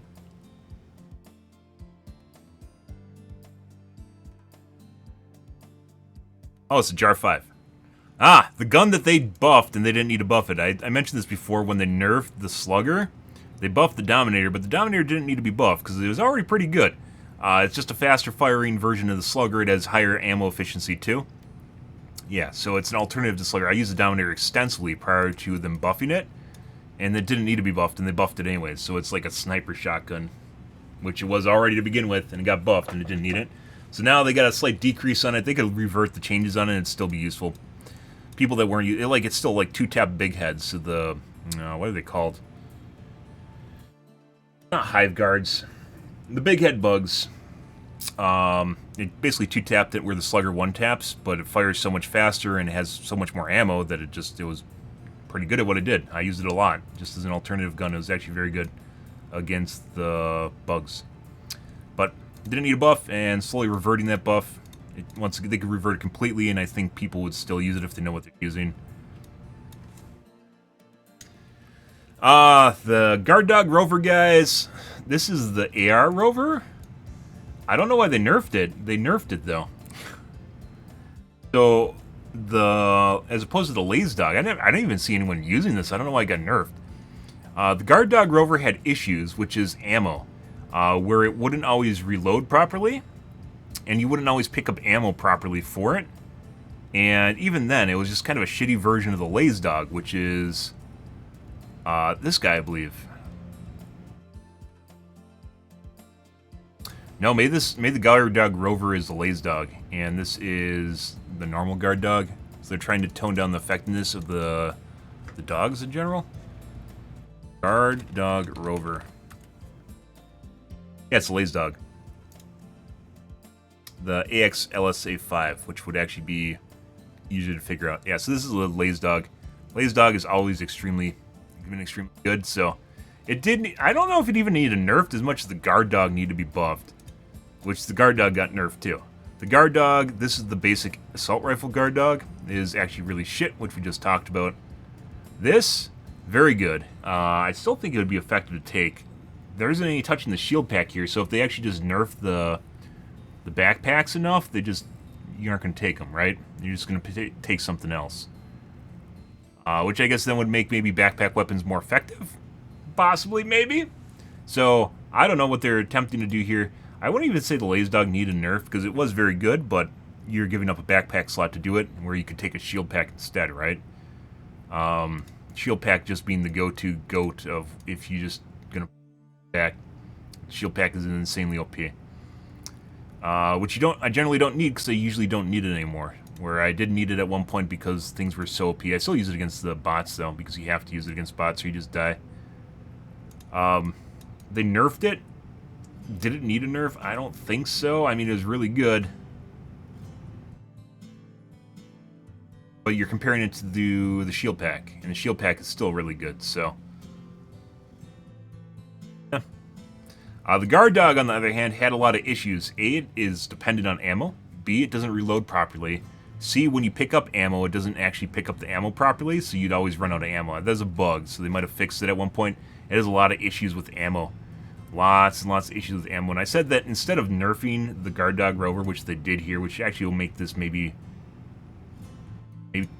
more effective, is increase the range on the basic assault rifle rover. So it fires out further than the laser dog. Because the laser dog, I'm pretty sure at one point they reduced the range on it, on the laser dog. Is this true? I don't know. You know, if they fix the ammo issues on it, it might be useful. But once again, I think the end result here is they should have increased the range on it. I don't think this is a viable pick purely because it's based on ammo. I don't think this is a viable pick over this until this gets more nerfs, terribly to these two. But then the alternate option here is you just take something else like a shield pack and you say fuck it, right? For the extra damage, because then you'll just live all the time. Whereas at lower MMR, or not at Diff 9, people might have problems with surviving. They're going to be more inclined to take a really, really, you know, good shield pack over a guard dog, right? So, yeah, I don't know if this is best course of action, but you know, I think they're trying to make these two equal to each other, and I don't think this is the way to do it. People like having differentiation more than they like having homogeny, so things that are identical to each other, right? So if they just nerf. They increase the DPS on this, and they nerf the DPS on this until there's like a trade-off where you can't tell the difference between the two. And then people are like, yeah, whatever. And then they'll just take something that feels more meaty, like a shield pack. So, I don't know. Gun differentiation, or differentiation in general, is usually the way to go. Make things more nuanced and weird and quirky, so people have a reason that they take it and then feel better about taking it, right? It becomes interesting to take. Overall, burning damage nerf. Burning damage is very good now, especially for the flamethrower. They nerfed it a bit. We did take, when I was last playing, we did prior for like, since they buffed the fire damage, I was taking napalm strikes instead of eagle airstrikes. And it wasn't because eagle airstrikes were bad, it's just napalm strikes were something different. And end of the day, where we talked about game balance, end of the day, are you just going to make did you want to buff the napalm to the point where it was basically an eagle airstrike? Or do you want to make it more of an area denial weapon, which is what I think fire should be, or corrosive, or whatever. Caustic, I believe they have eventually planned on Helldivers 1, so they're probably going to have caustic weapons in this. Like, do you just want to make it another eagle airstrike, where it's competing purely on DPS, or do you want to make it where it's more of area denial, right? Where you set the ground on fire, and the units take damage over it, even if they walk out, you know, they'll be much, they'll be softened up quite a bit, right? And maybe that's what they're going back to, but there's no changes to the eagle airstrike here, so, or the napalm strike here, so just straight up reducing burning damage. I didn't even take the flamethrower, because even if you do take the flamethrower, it comes down to the same basic thing, which is, you can't kill the big units. So you can't kill the Bile Titan, and obviously they don't do anything against robots for the most part. But I guess here we are. I think they're trying to figure out what to exactly do with the fire damage, and that's where they're at. Let's take a peek here, guys. Keep going on. Lots of changes here, guys. Most of them pretty good. I'd say most of them are in the right spot. Like, overall meta picture of the primaries as general we're covering, just like zooming out a bit and taking a look at the overall weapons, is still something they have to nail down, which is where they want the shotguns to be, as opposed to an assault rifle, as opposed to a DMR, as opposed to SMG, and the effective ranges or handling characteristics of the weapons. There's a lot of ways to balance it. Need to be more solidified, so it's not just balancing one stat stick against another stat stick. Stratagems. Machine gun sentry. Increase the health to match other sentries. I didn't even know it was lower. I didn't even know it was fucking lower. That being said, sentries fucking suck. The reason for that is because in order for them to make up for an eagle airstrike, they effectively have to kill basically the same number of units as an eagle airstrike over their lifetime. Over their lifetime, prior to dying, to be anywhere, shape, or form close enough to actually, you know, be different than it. I talked about increasing the number of charges of the sentries, and I may use them if that was the case, or reducing the cooldown. Either they need a lot of help. Either increase the damage, increase the health of them, or increase the number of charges you have of them. But as it stands, sentries, just like minefields, are not effective. They just fucking suck. If you have a machine gun sentry, instead of a machine gun sentry, I can take an Eagle airstrike. And where is a case that a machine gun sentry would be better, or a minigun sentry, or an autocannon sentry? Where is a case where that would be better than an Eagle airstrike? An autocannon, maybe, and that's putting aside the fact that it'll probably kill your teammates. Maybe it'll eventually be better, but it has a longer cooldown. Eagle airstrike has 3 charges, and then it has to kill, once again, not just it's not just the same amount of units as one Eagle airstrike. It is 3 Eagle airstrikes, which I believe is about the same cooldown. It's 3.5 minutes for the Eagle to reload, right? So the end-all be-all of stratagems, guys, is the Eagle airstrike, and that's eventually where we're going to end up. So where do they want their sentries to be is a good question. These are going to be... I'm all for having sentries in the game, by the way, and maybe having ways people can repair them. There's all different sorts of things they could do to make it more tower defensive if they really wanted to. They don't, though. So what is this? What does this want to be? Maybe make it so after it's destroyed, you can actually reset it. Like, you can go back over to it and maybe, like, do a little animation on it, and then it pops out of the ground again. There's a lot of things they could do, but they don't do it. And this is not going to make me take sentries.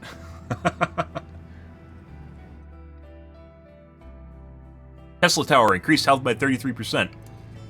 Tesla Tower is the short-range turret where the things get near it and they get zapped, and it also kills you, by the way. You know what happens? Chargers walk up to it and kill it. So this is not going to fix that problem. And maybe they should make, they probably could increase the health by 300%, and maybe then it would be meaty. So like a charger has to sit there and tank it for a bit. The bile times also just easily kill them. So I'm definitely not taking a Tesla tower, but you could. The airburst they added to the game, we did not play around with it because I haven't been playing since they added it. From what I saw, putting aside the jokes of it just killing the Helldiver, which apparently was quite true, being buggy, people possibly were using it in the wrong way, which is they're using it as like some sort of direct shot rocket launcher, and you want to use it more. An airburst in real life is a round that fires over the top of something at a set fuse duration and then shoots down. It's like a MIRV, just like that. So like the airburst stratagem in the game, where it goes boop and it goes, which I assume is what they wanted to do, or something like it. But in game, instead, it was basically like a flower. It shot the location, and the rockets just spewed out of it. A lot of people thought it was going to be a flak cannon, but flak's different. Flak would actually just be flak, which would be effective. However, that's not what was in the game. So, that's not what they had planned here. It looks like they tried to make it. There's apparently going to be... apparently, this is the first patch. By the way, it's rare for them to patch on Monday. They probably are ready on Friday, but they decided not to push it in case they had issues, which is smart, by the way. I'm sure if they pushed it Monday, first thing in the morning, it was ready last week on Friday. They just didn't want to do it on the weekend because no one wants to do 24/7 pager call. So, I can actually see this patch is 100%, because they weren't working on the weekend. This patch is 100% ready on Friday. But they're like, yeah, I was on the weekend last weekend. I didn't really like it. So, like Joel's like, maybe we should wait till Monday, So it's like a work week and we'd actually get a weekend off, one of these things. And I don't blame them for that. My guess is if it was ready on Thursday, they would have done it, but that wasn't.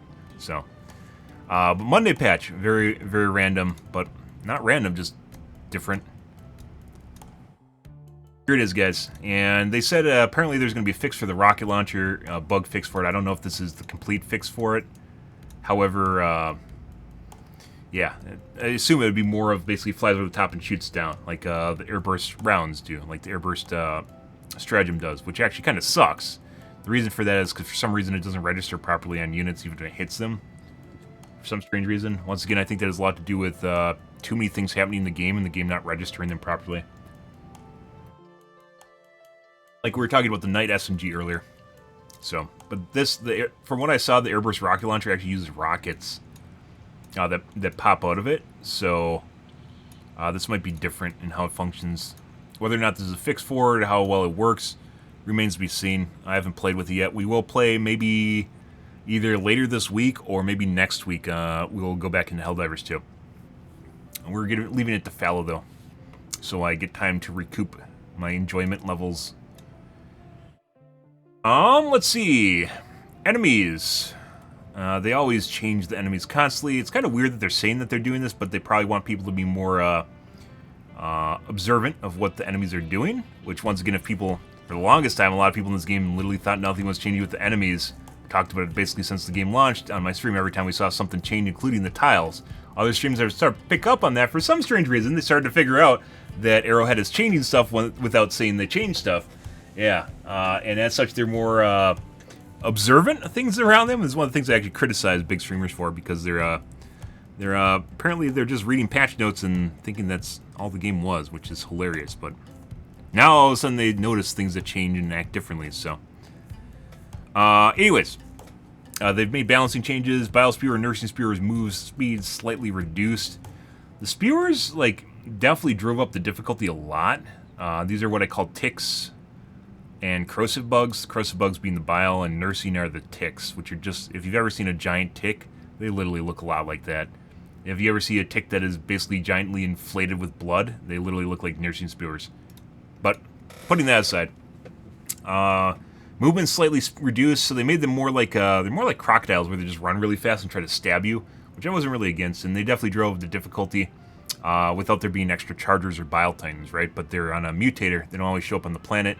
Sometimes they do, sometimes they don't. The big problem with them was when they basically either make no noise and then show up behind you and spit on you, or they pre-spit. So, because of the way the game works, sometimes they will aggro to you through walls. A lot of units, especially if you play against bots, will do this, where they'll aggro through walls, and they start shooting at you through the wall. Corrosive Spitter and the Bile Spitter would literally just start, or the Nursing Spitter would start shooting at you prior to you coming around a corner, leading you. So, it sees you, maybe 3 feet before the corner, 4 feet, and starts spitting. And then when you're coming around the corner, you're already getting spit at the moment it sees you. So, yeah, that was a line of sight issue more so than the spitters just being extremely, extremely powerful. But looks like they nerfed the movement speed. Hulks, force required for them to stagger slightly increased. So they're probably making it so it's more difficult to deal with them. Some of the units already had, or some of the primaries already had updates to their stagger. So they're probably adjusting the breakpoint on them where you can stagger them basically eternally.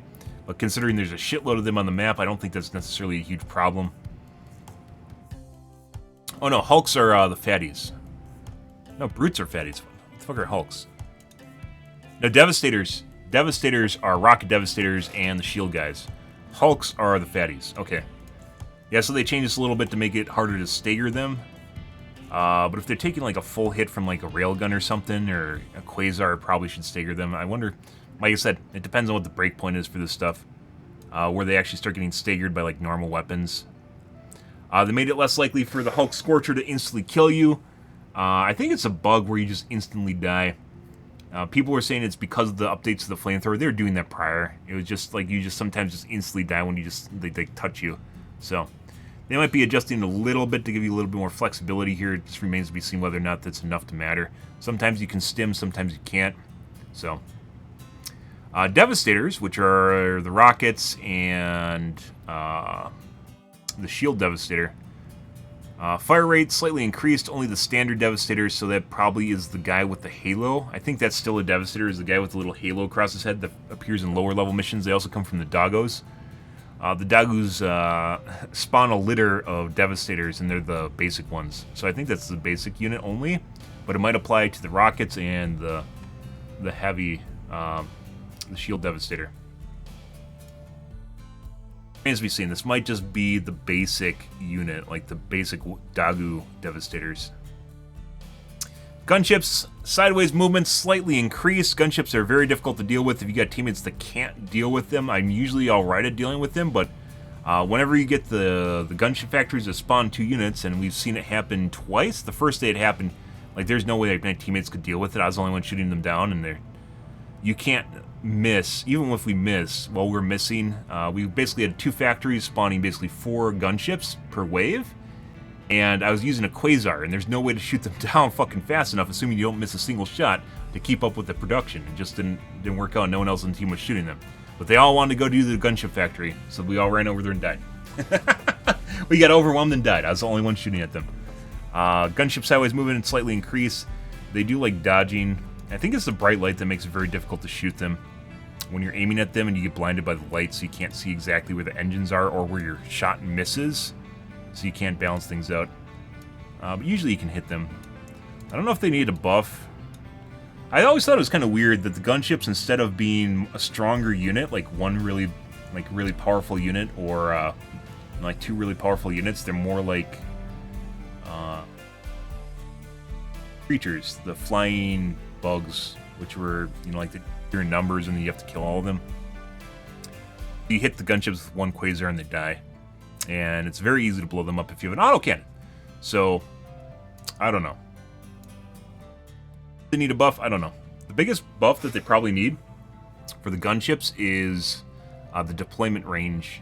And if they deployed further away, much like the Screechers, or whatever they're called, if they deployed further away, the Screecher nests are fucking the Shrikes.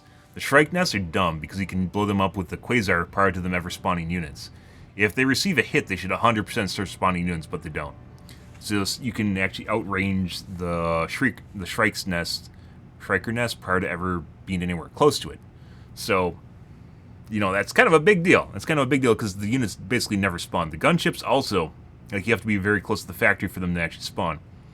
I mentioned, even outside of discussion here, multiple times while we were streaming, that it would be nice that they would have, the game would be more RTS in aspect, meaning the majority, instead of just having random bot drops that come out of nowhere, there's actually mechanics behind the unit spawn. So, you know, if you have certain factories on the map, they'll spawn units that come at you like they kind of do with stalkers, right? Apparently, there must be something to do with CPU cycles, or CPU utilization, because the game is peer-to-peer, where everything's just basically spawned in. It's like they spawn a patrol, it patrols over the top of you, it goes out of line of sight, it despawns, and just keeps doing it. It's a spawning mechanic in the background. So even if there's factories on the map or something, that's not really where all the units are coming from. They're coming from a magic unit generator that has no mechanics to it besides what, you know, the developers say, or the rules, you know, govern it, right? It's not something you can change on the map, besides maybe the placebo add-on, the booster that reduces the spawning frequency, which no one can really test effectively. But, yeah, it would be nice, for instance, if the gunships would just spawn and then they just, like, fly at you. Obviously, it could eventually overwhelm you, but it'd also give incentive to go and blow up, like, the stalker nest, go and blow up the gunship factory, and then they could reduce the number of spawns and how fast they spawn so they don't become overwhelming, which they kind of already did.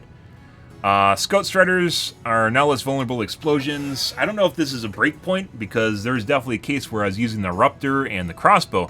You just shoot them in the dick and they fall over, which is, yeah, Striders are very, very fucking annoying. The fast pursuit walker, as I call them, because they literally just run up to medium range and just sit there and look at you. Very annoying to deal with unless you get up next to them.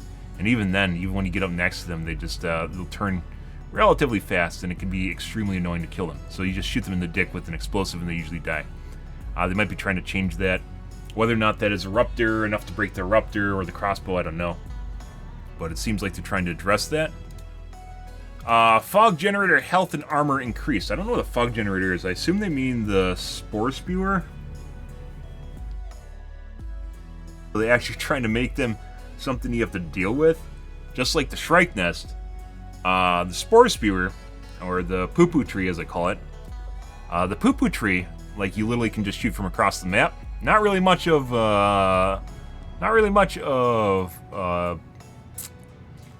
major influence on the map when you can do that, is it? Yeah, so, yeah, you know, I mean, there's a lot of ways they could deal with that, too, where they'd make it so you literally can't see it till you're right up next to it. Like, you'd actually have to go into the fog somewhere around, and you could probably judge where it is if you do some approximating based on the size of a blob of the shit. You can figure out exactly where it is and maybe blindly shoot it. I think actually would be a better mechanic than this. If they're talking about the spore spewer. Spore spewer, just like the Shrieker nest, kind of, yeah. Hey, look, we're just dealing with it and never actually dealing with it sort of ordeal. So, gunship spawners now have a much lower cap on how many gunships they can have active at the same time. Like we're talking about, where we had the gunship factories that are popping out 2 per factory, and then there's 2 factories, so it's spawning 4 gunships. Yeah, once you get like 12 or 10 of those in the air, you're just dead. Like, there's nothing your squad can do. They have to literally run away. They have to run away and despawn. And a lot of people don't know how to do that. And that's nothing to do with the mechanics of the units, like the, hey, look, we're killing the factory, or hey, we're killing the units.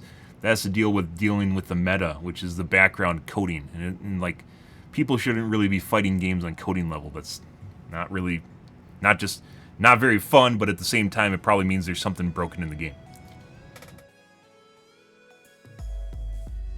Coffee is going from hot to chilled coffee, guys. There's a lot of patch notes here, guys. A lot of good things, and the stuff they all needed to do. Once again, I'm not against them actually just pushing, if they have a more nuanced way of doing this, where we're talking about them constantly like streaming content from like their Twitter marketing department comes up with, they put it on the in-game monitor. It would be nice if there was a way for them to do this without patching the game at all. Just like with the enemy units, which seem to change drastically depending on their mutators, which I'm pretty sure they adjust constantly. It would be nice, just like they adjust the blueprints for the procedural generation for the tiles or modules, as they call them. Depends on what you want. The little areas, those are all inside of the procedural generation engine. So it picks and chooses where it puts them and what units it's putting there and how they're arranged. It would be nice if they could actually do that with the weapons, and then they could just go to town with just like tweaking stuff continually. And I mean, they could eventually tell you, but I mean, there's also ways they could just tell you in game too, like plus minus, you know, effectiveness of weapon increase or decrease. So then people test it out a little bit or try it, so then they get more stats on it, and then they go. You know, there's a lot of really cool ways you can be very agile with development, and I don't think it is disruptive to the game, because there's a lot of things in the game, and you don't need to change everything all at once, but you could actually change areas, and then people would, you know, mess around with the area, and then they go back to whatever's meta, right? There's a lot of ways you could do it, and I think while this is cool and everything, where they just did a big balancing patch here, there's a lot of cases where they don't need to do this, in my opinion, but they could, you know, maybe not do this, but do it faster and smaller and faster. So then it's less of, which they kind of did a little bit, right? They did the balancing patch like 3 weeks ago. Then again, there's also things you have to do in an overall patch where we're talking about weapon differentiation, and this doesn't address that, right? You still basically have shotguns doing everything. And apparently they're trying to nerf down the guard dogs. Probably saw too much of them in bug missions. The assault rifle guard dog generally being terrible unless they fixed it. Anyways, gunship spawners now have much lower cap. I don't know what the cap was, because I've seen some screenshots with a lot of fucking gunships. Maybe they're like 20. Either way, it's way too much. Like 10's enough to kill all your squad mates. Because when it gets that much, it means you're basically already overwhelmed. If there's 20 flying around, it means you're already overwhelmed to 12. Balance adjustment to patrol spawning. There's always been balance adjustments to patrols. So I guess they just want to tell you that it's, patrol spawning has been increased where there are fewer than 4 players. The fewer the players, the bigger the change. For 4-player missions, there will be no change compared to before. Yeah, so we've talked before about how aggressively the game scales up and down patrolling, or just escorts in general. Which is why this game is soloable on solo, but it gets to the point where I guess there's none, and they don't like that. I almost exclusively play on 3 and 4 players because it increases the number of units, and that's a lot more fun. But apparently they didn't. They want to buff that a little bit. 2 players is basically not even worth playing. It's almost easier than 1 player, just because you have 2 people and there's no units. So I guess they want to change that. Wouldn't be against that. I think that's actually a good idea. But then again, I also don't play solo, and if that ramps up too much, then you can't play solo, and there's some people that don't want to play with people, so having an option just playing alone is, you know, something people want to do. Let's see, gameplay. Made minor level generation improvements, so procedurally generated engine, to how we distribute locations throughout the mission map. This should improve variation and distance between objectives, and objectives will likely not spawn as far away from each other as often as before. I guess. I didn't really have any problems with that. I don't think ever, but, you know. They saw as there's a change. I guess they wanted to do it. The maps in general are really fucking big, so you have to spend time running across them regardless. I never thought this was a huge issue. Added setting in the options menu, gameplay section to disable automatic climbing of... Oh my god. It's little, like, Joel was watching my stream. He waited. Pills, you said here he waited to do the things I wanted for the game until I left. He did. He did. He waited. He was like, yeah, this guy's been gone for a week. I think it's fine. He won't even remember this game exists. Let's do the patch. Let's do the patch. Turning off auto vaulting. Fantastic. Well, not completely. Instead, added a setting option menu gameplay section to disable automatic climbing and vaulting while sprinting. So it's still not a manual. It's not a manual vault. What if you remapped the vault key to spacebar and you would only vault when you hold it down? I guess maybe there was an internal struggle where Joel was like, no. Automatic vaulting should always be good enough. No. And people are like, maybe we should stop people from climbing on the ammo container. No. Yeah, you know, they could just, instead of trying to make this nuanced vaulting system, they could just make it so there's manual vaulting and automatic vaulting, and if people want to micromanage it, you can literally push spacebar or whatever your assigned key is to vault. And only when you're holding the key down. I don't even know if there's a disadvantage to do a manual vaulting system besides programming it. And it's pretty clear that they can change it. It's not like hard-coded. Maybe it is hard-coded and I don't know it. But this is always, the whole vaulting, the automatic vaulting just always being on has always been really weird. But here it is. At least they kind of addressed it. Sort of. The Spread Democracy mission, otherwise known as Raise the Flag, can now be enjoyed on higher difficulties for maximum freedom spreading. Good. Apparently, a lot of people were really into this, and they really wanted it. I've never played Raise the Flag on lower difficulty, because I just went right up to Helldivers as fast as I could when I was like 17. Never played this mission, but I guess you can now, so that's always good. More variety is always good. But then again, it could also be like the extraction mission where you just constantly get overwhelmed by bot drops and you just lose. So, you know, maybe there isn't any freedom spreading at all, which is still kind of weird that that's still broken. But readying up, Helldivers now salute to ensure maximum democratic readiness. Remember how we're talking about people not know? We've talked about this basically every time it happened where someone wouldn't click in, and you know that guy thought he clicked in. Like, he's still sitting there, right? He's still sitting there, but he thought he clicked in when he didn't. That's a visual indicator. We talked about that on stream. Basically, every time it happened, it's like maybe 1 in 4 missions, you'd get, like, you know, wait like 30 seconds or 20 seconds. Well, like, I found just spamming the ready button makes an audio cue so that people know something's going on, and then they click the button. Almost every case where you have someone that doesn't ready up, it's usually someone that thinks they're ready when they're not. Joel watching my stream, guys. Joel watching my goddamn stream. Add to ambience the tremor planetary hazard to underline the severity so Helldivers can react accordingly. So I think this is earthquakes. Unless they added a new one. This is earthquakes, which I don't think were ever a big deal. I don't mind them adding cues because it's, you know, like, makes it more immersive. So, good. Shots that ricochet from heavily armored enemies will now properly hit the Helldiver who fired them. Trigger discipline is highly recommended. So ricochets were something where it'd ricochet off at an angle, right? When you hit the target at an angle, it glance off the armor and hit something else, right? It wasn't ever really, like, it just indicates that you can't actually penetrate, right? But they turned it into a mechanic now where if I'm understanding this correctly, if your shot ricochets, it just shoots you. Which means you might just instantly die. Like, if you're using a heavier weapon, if it ricochets, it just kills you. Like, it just always bounces back at you and kills you. Why? Why is that there? I mean, this is going to make the autocannon definitely... Because autocannon, you get glancing shots if you don't know exactly where to hit.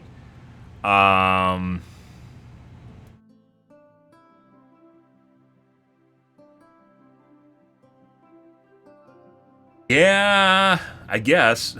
I don't know what this must be some way of making the bugs and bots more difficult against certain ammos or certain guns. I don't know what exactly, assuming this just fires back at you if you hit a ricochet angle. I don't know why they're doing this, but I guess Joel, remember how we were talking about bots just like one-tapping you out of nowhere? This kind of feels like whoever was the dev that really likes the idea of stuff one-tapping you out of nowhere just came up with this. Like, why? What is the reason for this, guys? What is the rationale and mechanics behind this update? I don't know. I don't know what this is. This is one of those things where you probably have to test it out to figure if this is occasional or this always fucking happens. That's an interesting interesting mechanical change there. Fixes, crash fixes. Okay. Crash fix, crash fish, crash fix. Fix superior packing methodology, ship module not working properly. It sometimes worked. It had to happen. It definitely worked at some points, and then sometimes it just doesn't work at all. Fix that. Fix the blast absorption ship modules that it correctly increases the sentry's resistance to explosions. Okay. Still not going to take sentries, but good to know. Players cannot navigate search and social.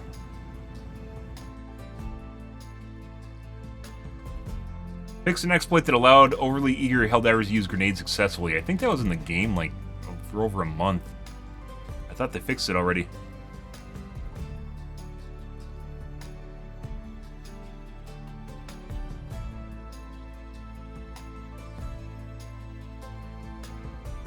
Fucking hate black and white text, by the way. Or white and black text, excuse me. It like burns, it like sears into your eyeballs, and then I look around and I just fucking see the words on my eyeballs.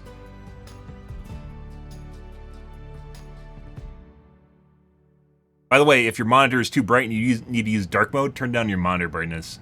Your monitor's too bright. Just an FYI. Why I don't use dark mode.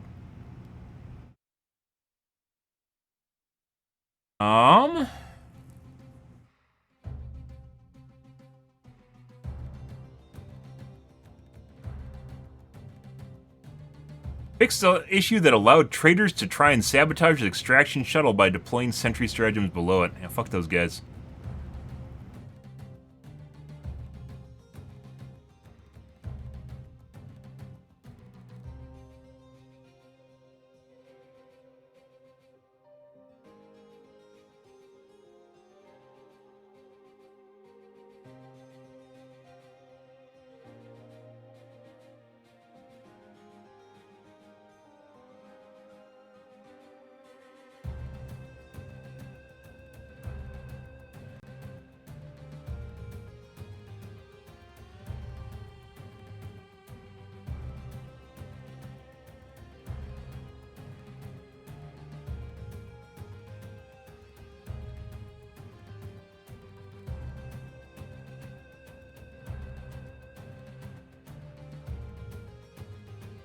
Fixed issue where stalkers became very visible in fog. I always thought the opaque stalkers was intentional.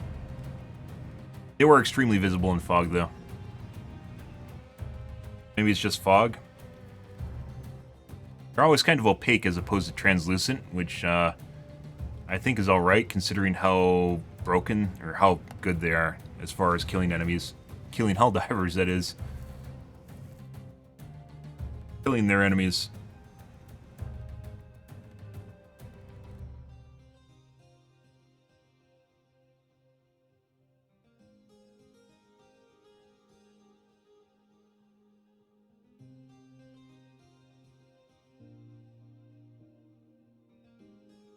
Lots of bug fixes. Most of these I haven't encountered.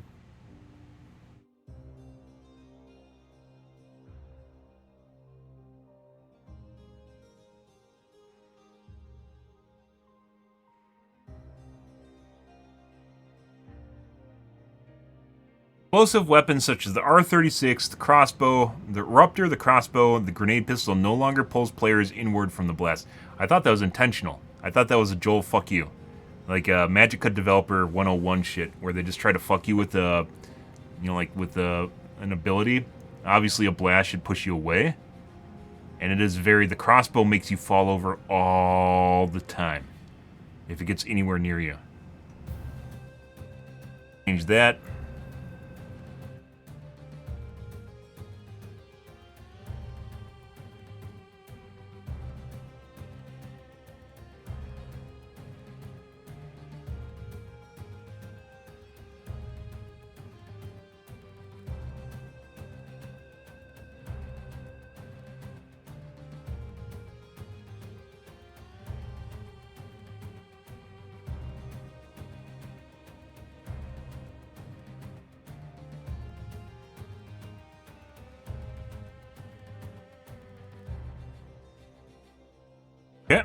Damage, known issues.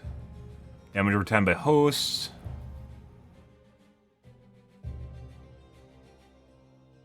Helldiver may be unable to stand up for crouching when surrounded by enemies. I thought this was intentional to kill you. Which I'm not actually against, like they're on top of you. I wasn't actually against, I didn't think this was a bug. I thought this was a way, like with the hunters, I thought this was a way for the enemies to basically show that you're basically fucked at this point. And sometimes you could get out of it and sometimes you couldn't. Which I'm not actually completely against. I think if you're surrounded to the point where the enemies are on top of you, maybe it's time for you to die. maybe you're dead.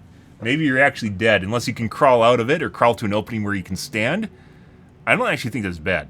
So, nah, like for all the shit that I give Arrowhead and Joel on occasion here, like this is one of the cases where if you got to the point where there's hunters all over your body, maybe it's time for you to die. Like sometimes it just happens, and I thought it was actually part of the game where they just get on top of you and start humping your corpse, obviously.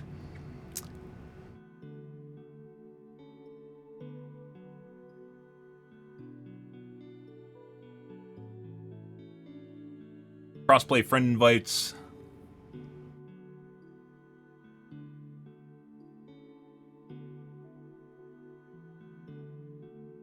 Line scopes.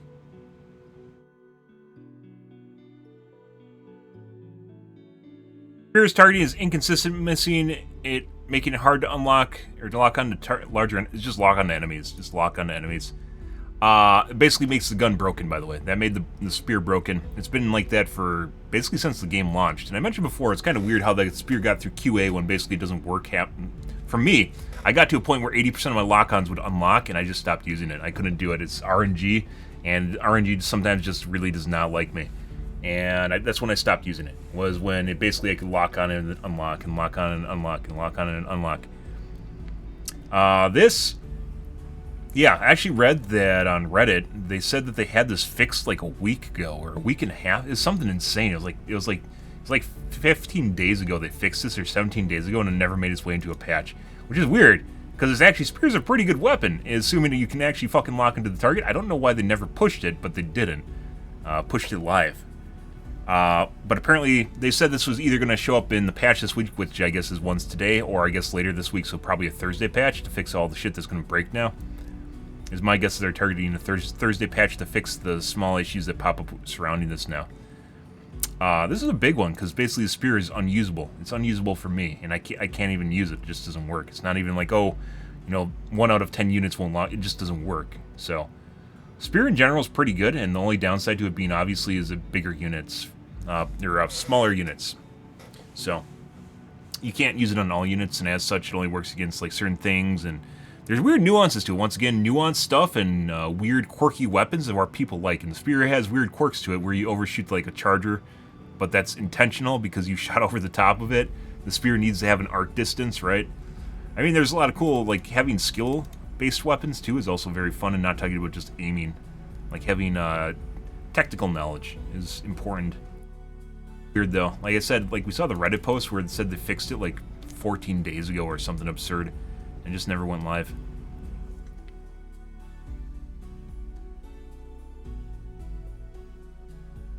Explosions do not break your limbs except when you fly into a rock. I thought limb damage wasn't always assured. This sure sounds like explosions will always break your limbs now.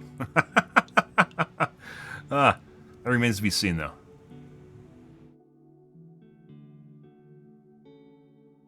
Automaton detector tower makes stratagems bounce. Yeah. All right, I'm gonna grab a soda, guys. We're gonna cover the comments here too. There's a lot going on here. This is why it's taking so long, which I'm not against because I enjoy this. We're back.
Alrighty. So while we aren't probably not going to play this week, it's good to see that they're making massive headway, especially with the weapons. Weapons are something. It's almost like teasing people. You see, you have something there that looks fun and it looks like something you might want to use, and then you're like, nope. It actually sucks dick. I completely forgot that the plasma shotgun even existed. Yeah. Yeah, the grenade launcher plasma, whatever they fucking call it. Yeah, I completely forgot about that. Alright, let's take a look at the comments here, guys.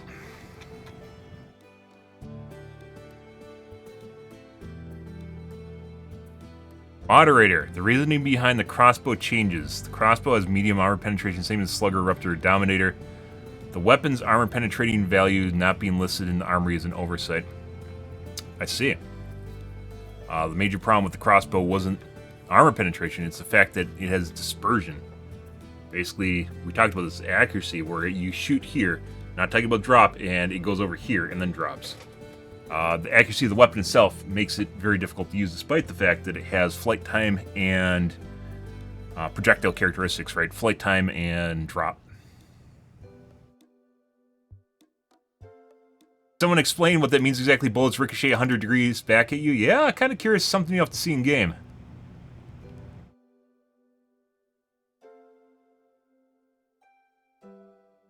Sounds like any bullet you fire that ricochets automatically flies back and kills you. Yes, it does.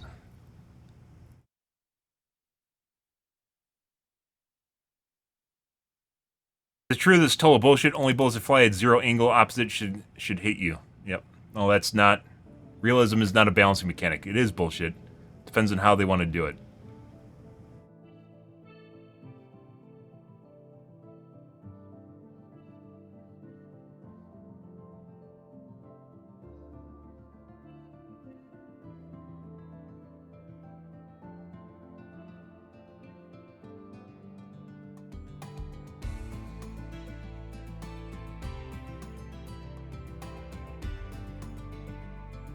Yep, you are correct. Enjoy bot front Helldiver, where you have to shoot the eye of everything from the Devastator tier in order to not kill yourself.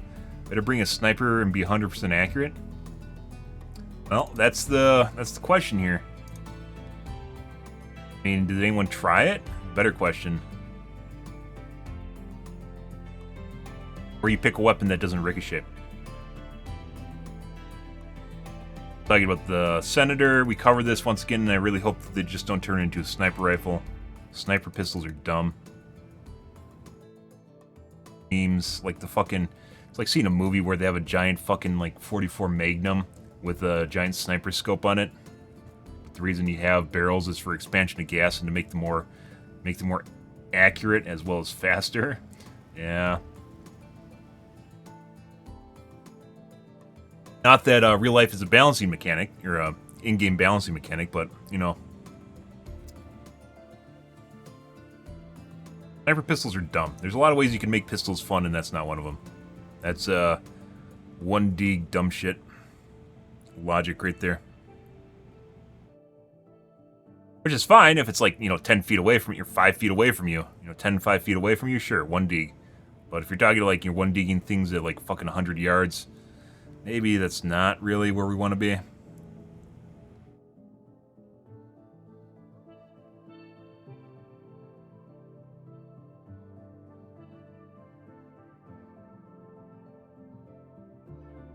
Talking about the beam cannon being nerfed slightly.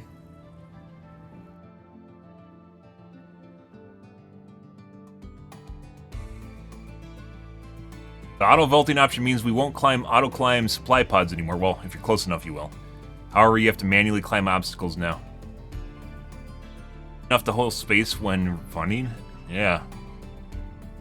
I suspect this is more complicated for controller players. They can 100% fix it if they wanted to.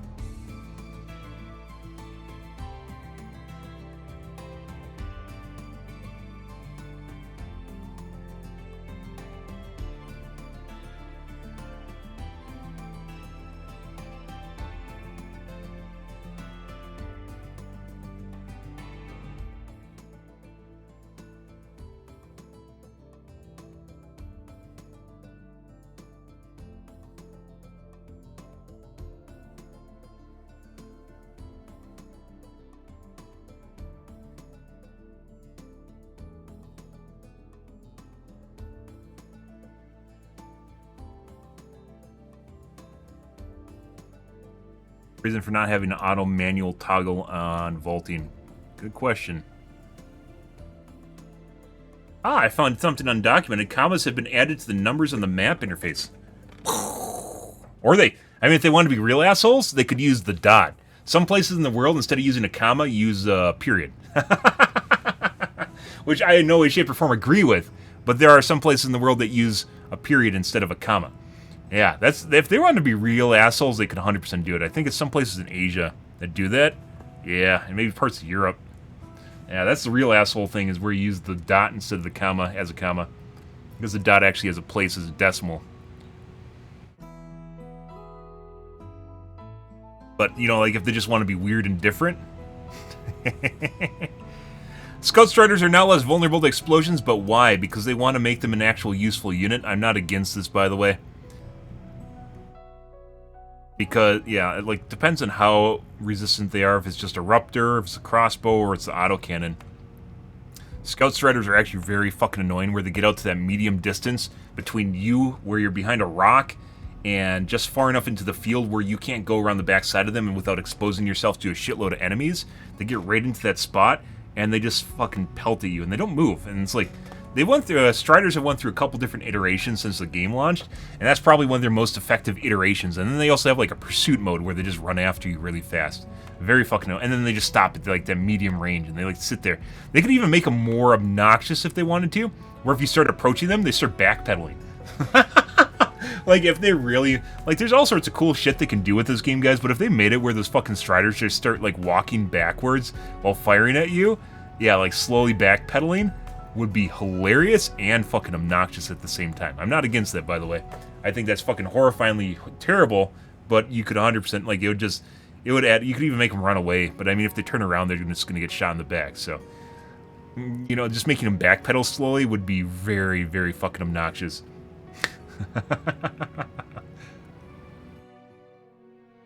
See, Joel? See? You don't need to make everything one-shot kill people to have fun.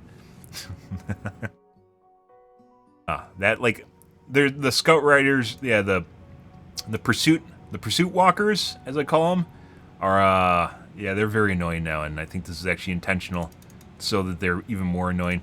It did. When I started using the crossbow and I realized I could shoot them in the dick and just instantly kill them, I was like, almost like, oh my god, that's so much easier.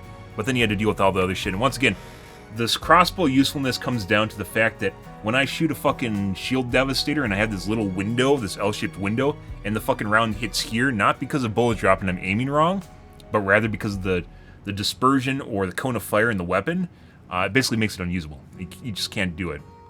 And that's putting aside all the other problems with, the, you know, like the nuances to using the crossbow, the downsides to it. Senator Speedloader, my body is ready. I hope they added like the actual little thing. Speedloaders are actually a thing, if you guys didn't know, and they're actually pretty cool for magnums. I use them in competitions all the time. I'm sure you guys have seen them. This. They're actually pretty cool. They have like a little thing and they just go poop and then puts bullets in it. It's still not as good as a magazine, but they tried. Like they tried to make magnums kind of as effective as like a mag-fed pistol, right? And so they have speed loaders, which are honestly really fucking cool. Just by looks are just really cool. And I hope these are actually in the game, because they look cool when you use them. So, assuming you just don't go like this and push all the bullets in, having a speed loader animation where you just take it, and especially if you like flick it away or something, that would be fantastic. Like, people love nuanced, weird shit. They love it, especially when it comes to video games. They love this shit. So if you actually pay attention to this, where you flick it open and then you put it in, and then like you just like throw away the loader bit, people would love that shit. They absolutely like they just start frothing. They just get hard and froth all over the place. It's exactly what you want, by the way. Yeah, speed loader. I didn't come up with that. I mean, I've seen them well before it was offered. I just never really used the Senator. Pistols in general are never really competitive with each other, so. Oh. Ah, the Tesla Tower charger runs into it and still one-shots it.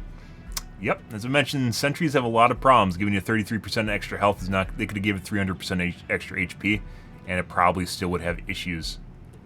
Yeah.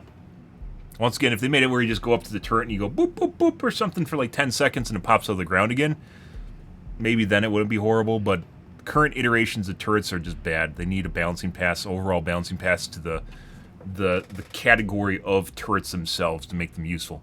The whole category needs a revamp.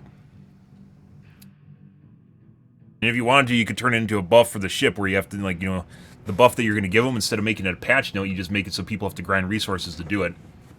I don't think there's actually an issue with that, by the way, is where they make the... But, I mean, the problem with that is if you have to nerf them again or you have to rebalance them, then you have to rebalance basically the add-on that people ground out.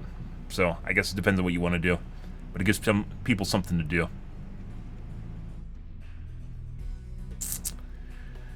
Patrol spawning has been increased when there are less than 4 players. We're talking about basically the aggressive ramping of the difficulty. Increased by how much? Yeah, we talked about this before. Considering the magical popping behind you in an area you just cleared out less than 100 meters away from you too much. This is the way it always works. This is the way that patrols have always worked in this game, which is you can sometimes even see them spawn in.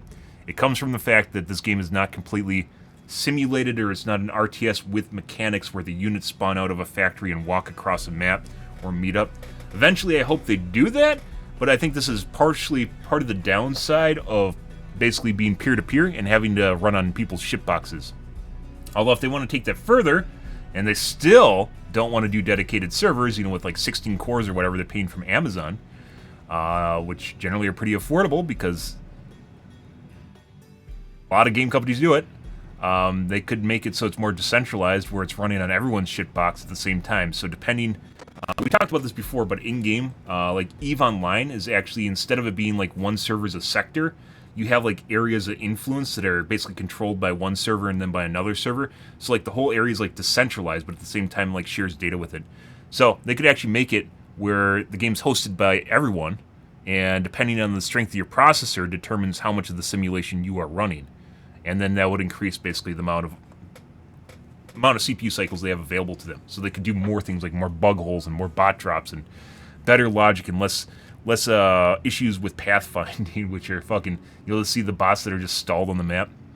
Joel, look into flow field pathfinding. It was apparently a thing. A guy wrote a book on it. I tweeted at you guys.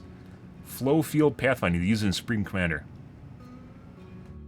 Apparently pretty... easy computationally on your computer, that is. But I haven't programmed it in, and it looks like gibberish to me when I look at it, so.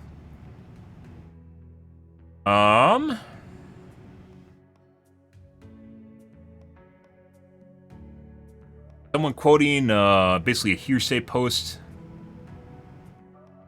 Yeah, we looked through this post. I'm not going to 100%, I'm definitely not going to look at that and take that for word of mouth. It's kind of shit when people start talking about stuff. At least he quoted this, the numbers here, but this is basically hearsay at this point, because you have one person that didn't really list how they tested stuff at all, and like, you know, the amount of passes they do, like the number of tests they do, wasn't really anything they ever discussed, so their numbers are just completely open to no confidence. Yeah, like some of the stuff I agreed with in that post, and there's other things that just seem like they're just making stuff up.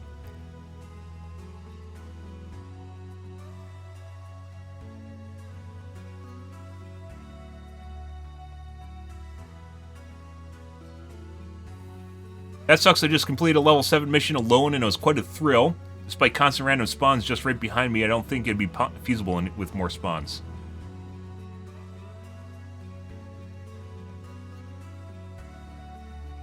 Yeah, and then you got the guys that are saying you're getting punished for not being in a group. As I mentioned before, we're playing on Helldive, and when you have 2 people, the game's basically easy mode, and 3 people is even not super difficult. So I'd only launch with 3 or 4 people. Bunch of people that are soloing, freaking out about it.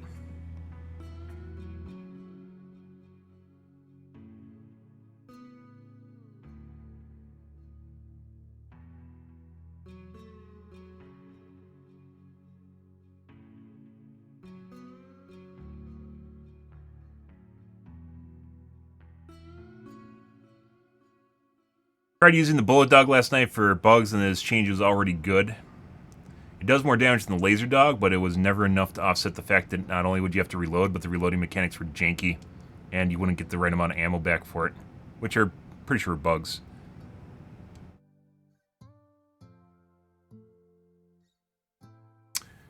People saying you have to play with others because of the nerf to scaling. Or buff to scaling, whichever way you want to look at it. Still no spear fix. This was already talked about. We talked about it earlier. Apparently he's going to be on Thursday or sometime this week. They said it was either going to be on the initial patch or going to be later in the week. I guess they have so much on their plate, they're just going to put it in with the other bug fix. But it's still weird. They said, according to the Reddit, I think it was a Reddit post, they said that they had it fixed. They just didn't push it for like 2 weeks. That's a long fucking time. I guess. Autocannon with all the nerfs. Yep. Never really used the autocannon against bots, and I probably should have. They stated once that to them the autocannon is a perfectly balanced weapon. No, they said it was a perfectly made weapon, not a perfectly balanced weapon. They said that they loved the design on it, which I would agree. It's one of the best designed weapons in the game. They didn't say it was perfectly balanced. This is someone just making up shit because they misread it. They don't seem to like to admit when they're wrong. I disagree. They definitely seem to change stuff when they're wrong. They just don't say it. They don't need to say it. You don't need a public apology when they nerf shit. Because they can just... Once again, remember how we're talking about people getting solidified in their camps if you don't change stuff constantly? This is what happens. You get people that aren't used to change, and then they make up this fictitious position that everyone starts aligning with, and then it turns into us versus them, and then people start crying a fucking river when something they like gets nerfed. And you just like, you don't want that. You want people to be in flux, so they're like, yeah, whatever, this is the new slice of life, right?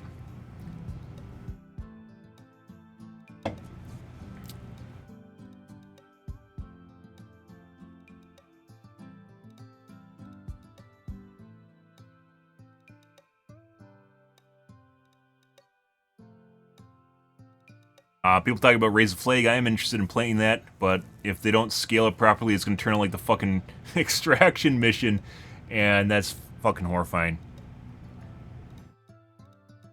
Wait, they nerfed the crossbow? That thing needed a huge buff. It got some buffs. They nerf it super hard.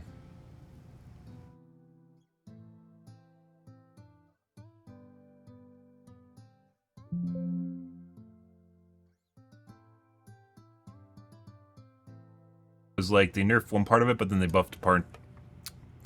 Yeah, so they slightly made a smaller explosion, increased the stagger, decreased mags, ergonomics, muzzle velocity increased. So it might be side grade. I mentioned this before. The biggest problem with the crossbow was accuracy. It's not the damage drop off. I'd say that's kind of like a side grade.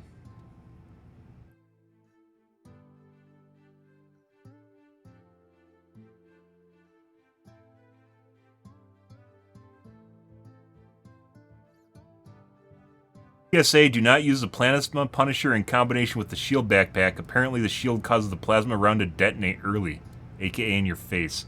That Thursday bug fix, guys.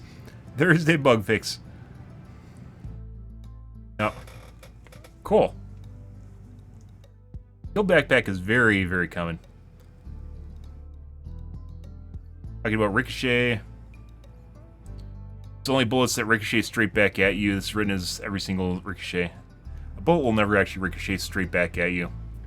It might come back at you, or the shrapnel might come back at you, but like for it to hit something and like literally just bounce back at your face, like it would need to have some ridiculous like ergonomics for it to come straight back down the barrel. Just everything will just deflect. But the shrapnel from it, so when the bullet hits whatever it is, can actually just like deform and shoot back at you.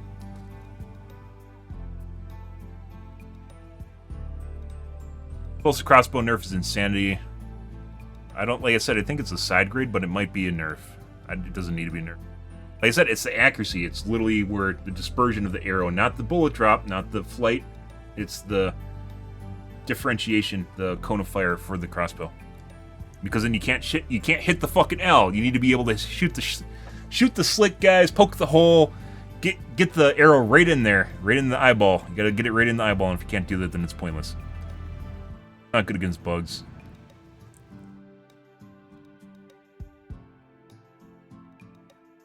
Diligence now one-shots Devastators in the Dome, extreme based.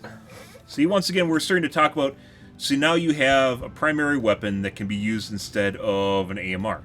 So we talked about this earlier, guys, where there should be a differentiation between the two, and people will never be happy with the sniper unless it's an AMR. So the stratagem, the anti-material rifle, right? People will not be happy until they can do with the sniper that they can do with the anti-material rifle. And I don't think that's the case. I think a stratagem should always be just the better option if you have it, right? It's the better thing. And it shouldn't. And people are saying good, felt like a semi-auto sniper in the first place, getting low, good to hear. How does it feel to use? Exaggerated, cream my pants. See, people love buffs. They love being overpowered, guys. Everyone loves being overpowered. But they're like, hey, what about the AMR now? Is anyone in the comments here, what about the AMR? Exponentially better, on par with the slugger.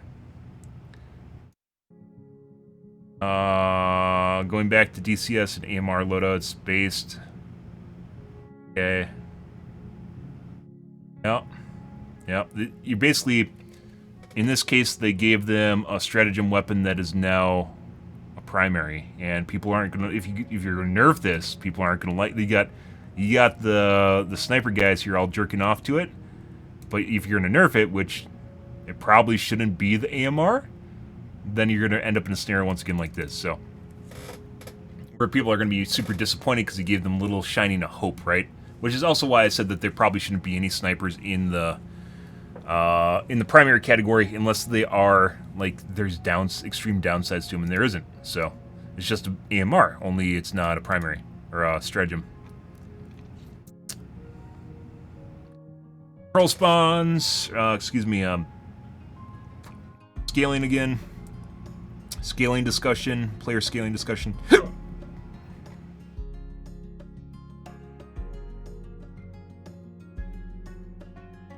People talking about the heavy armor. Yeah, depending on how the heavy armor might be, or the 100+ armor rating, it might actually be kind of cool.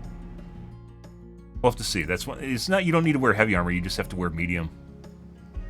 Decrease the number of megs from 12 to 6. Eruptor.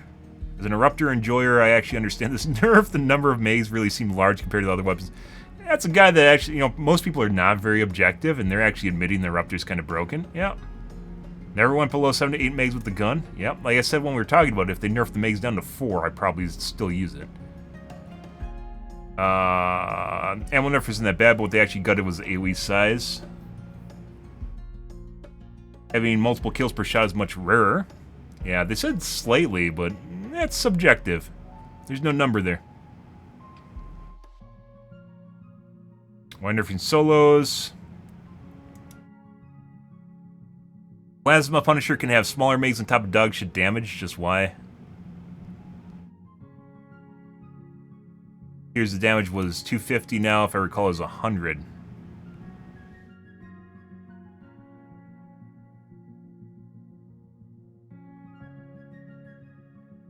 There's been 250 that explosive damage to the tooltip. For all the arc users out there, don't bother using the thrower on Hulks no more. Arc thrower? You know, the lightning bros?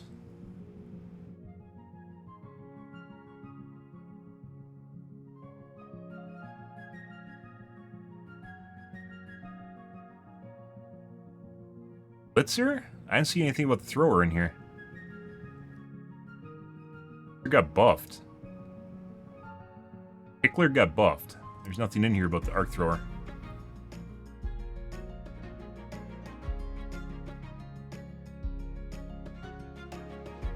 Power the dot, bug spear, and AMR misalignment, 3 bits used not fixed. Shut the fuck up. Suck a dick. Oh my god, they haven't fixed the thing that I need to talk about right now! My lord and savior, the AMR, and the fucking, oh my god, the spear lock-on bug hasn't been fixed. Putting aside the fact they said that there was going to be fixed this coming week. It hasn't been fixed yet! You know, shut the fuck up, let them cook. Like, it's one thing if they don't, like I mentioned before, it's one thing if they don't say that there's issues with it and it's a long-standing problem, which I criticize them for. It's another thing if it hasn't been fixed. There's a lot of shit going on, if you couldn't see that from the bug notes here, the patch notes. Yeah. I don't... Like I said, Karens like this can suck a dick. People like 244 upvotes. People like this can suck a dick. It'll get fixed eventually. It's not like they aren't doing anything because they're doing a lot of shit. Once again, very fast-moving development, and good for that. They're working on it.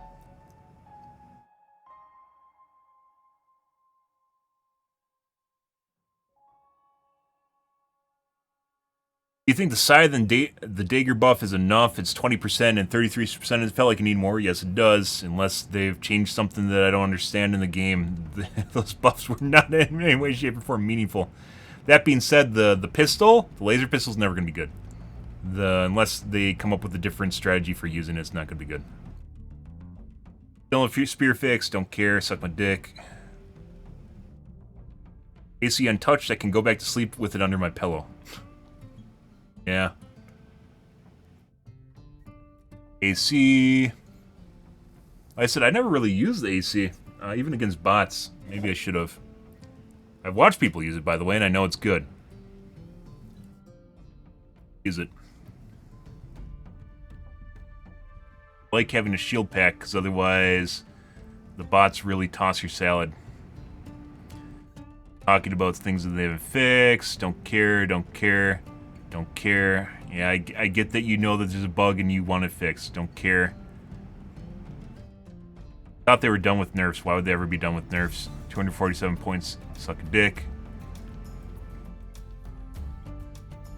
People talking about spawning scaling for player numbers.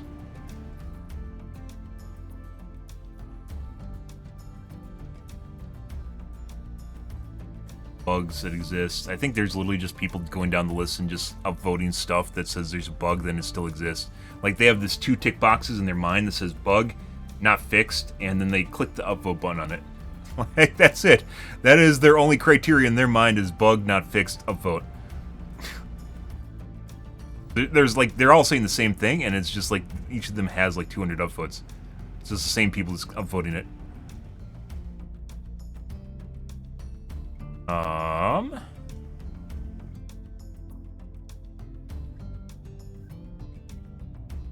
don't know what this guy's trying to do. The guy's trying to summarize. This guy must be on a fucking Adderall trip or something. I think he's trying to summarize with using numbers the balancing logistics in their mind. I don't know what this guy's doing.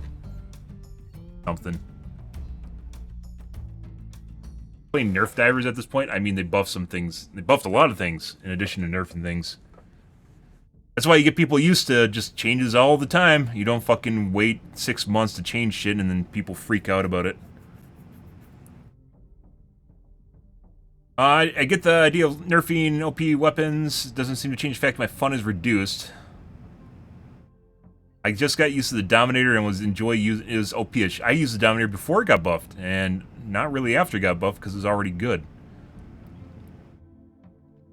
OP at all and took a lot of skill. Now it will be harder, like bro. I used it with 200 damage and it was fine. Not like the game is easy on Helldivers just because I'm using the Dominator Lamau. That's not how game balance works. Something's too hard, you can reduce the difficulty, guys. People don't seem to think... Once again, we've talked about this before, and I think it's interesting to bring it up. We've talked about MMR being in this game. And what I mean by that, I think it's kind of interesting to address this, is that you can't pick the maximum difficulty level you can play on. The maximum difficulty level you can play on is there based on your skill. And if there was MMR in the game, obviously you make things sweatier. I'm not completely sold on the idea, and I think it would be interesting for a change, is that the game would pick the highest difficulty you can play at. So you can't pick it. Obviously you could select the lower difficulty if you want to play a lower difficulty, but you can't pick the upper range of the difficulty. Only the game can do that for you. So what that would lead to is groups of people could only play at a certain difficulty because the game thinks you are incapable of doing so. And obviously, it'd probably invite a lot of controversy, but at the same time, it would mean there'd be more consistent matches, the people in the matches would be more capable of actually achieving the end goal, and the balancing for the game could actually be made more difficult, and you wouldn't have to worry about fucking Karens coming on Reddit and then complaining because their favorite weapon was nerfed, and apparently that's the only reason they can play on Helldive. So, like, I don't think it would actually be horrible, and we've talked about this a couple different times in the stream. I don't think it would be horrible if there was actually MMR in the game. and maybe just as a experimental change of some kind, but where basically you could only, and it allowed them basically to scale up the difficulty more too. You can only pick up, like, you can only pick the difficulty the game allows you up to a certain level, and then basically you'd be stuck playing a lower difficulty. It'd take one of the options out of people's hands, where these people on Reddit seem to think that like they freak out because they can barely play on Helldive, and they don't want to turn down the difficulty because they can't in their mind apparently to enjoy themselves. So then they just complain whenever basically they can no longer play on Helldive, and they have to be able to play on Helldive. Like, everyone has to be able to play on Helldive.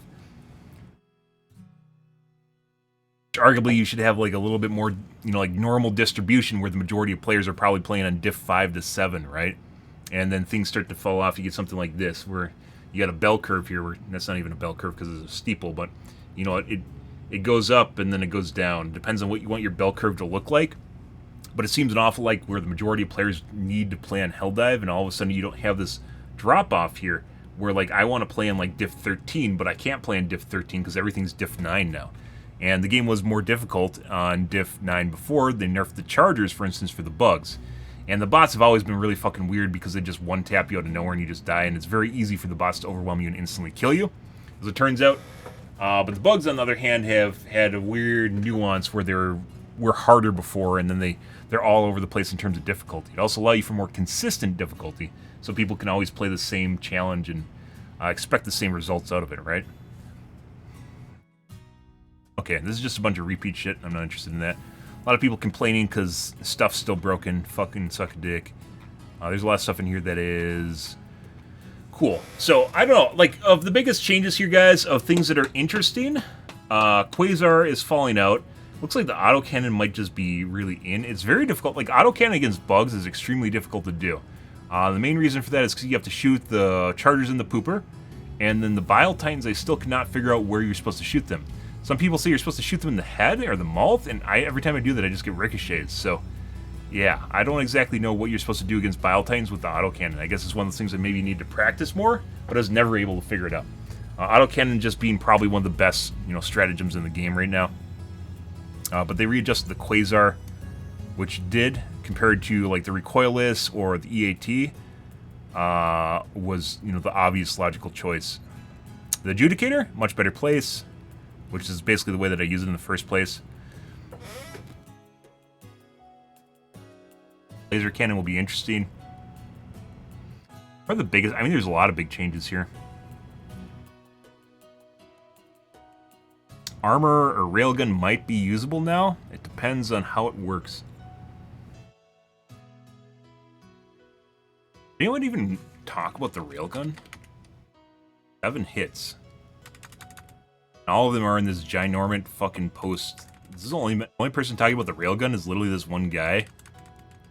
He gave up average numerical nerf values. What the fuck is this? Get the fuck out of here. Like I said, this guy is like literally tripping on Adderall, whoever the fuck this is. Like literally just snorted a line of Adderall before he made that post. Probably just threw it into ChatGPT too. Excuse me, if I average all the numerical values of all the nerfs that were put into the game, we can see that we were at a net loss in the current state of the game. You know, like, okay. Yeah, all percents are directly related to each other because it's a percent, right? Oh my god.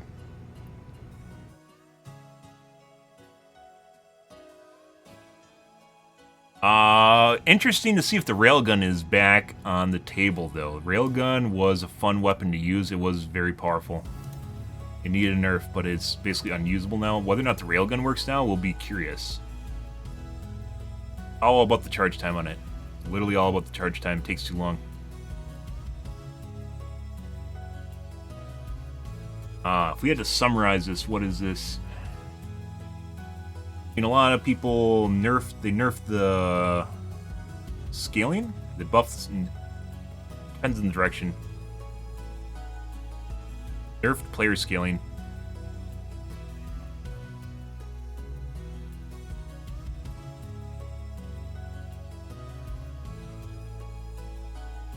A lot of the weapons were changed, which is most interesting here.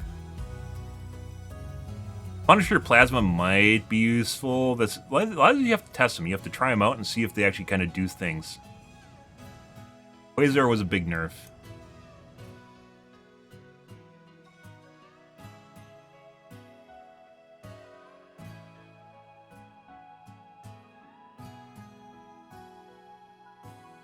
Corruptor might be a big nerf. Slightly drops off faster. According to the post, that's not the case, but slightly is subjective.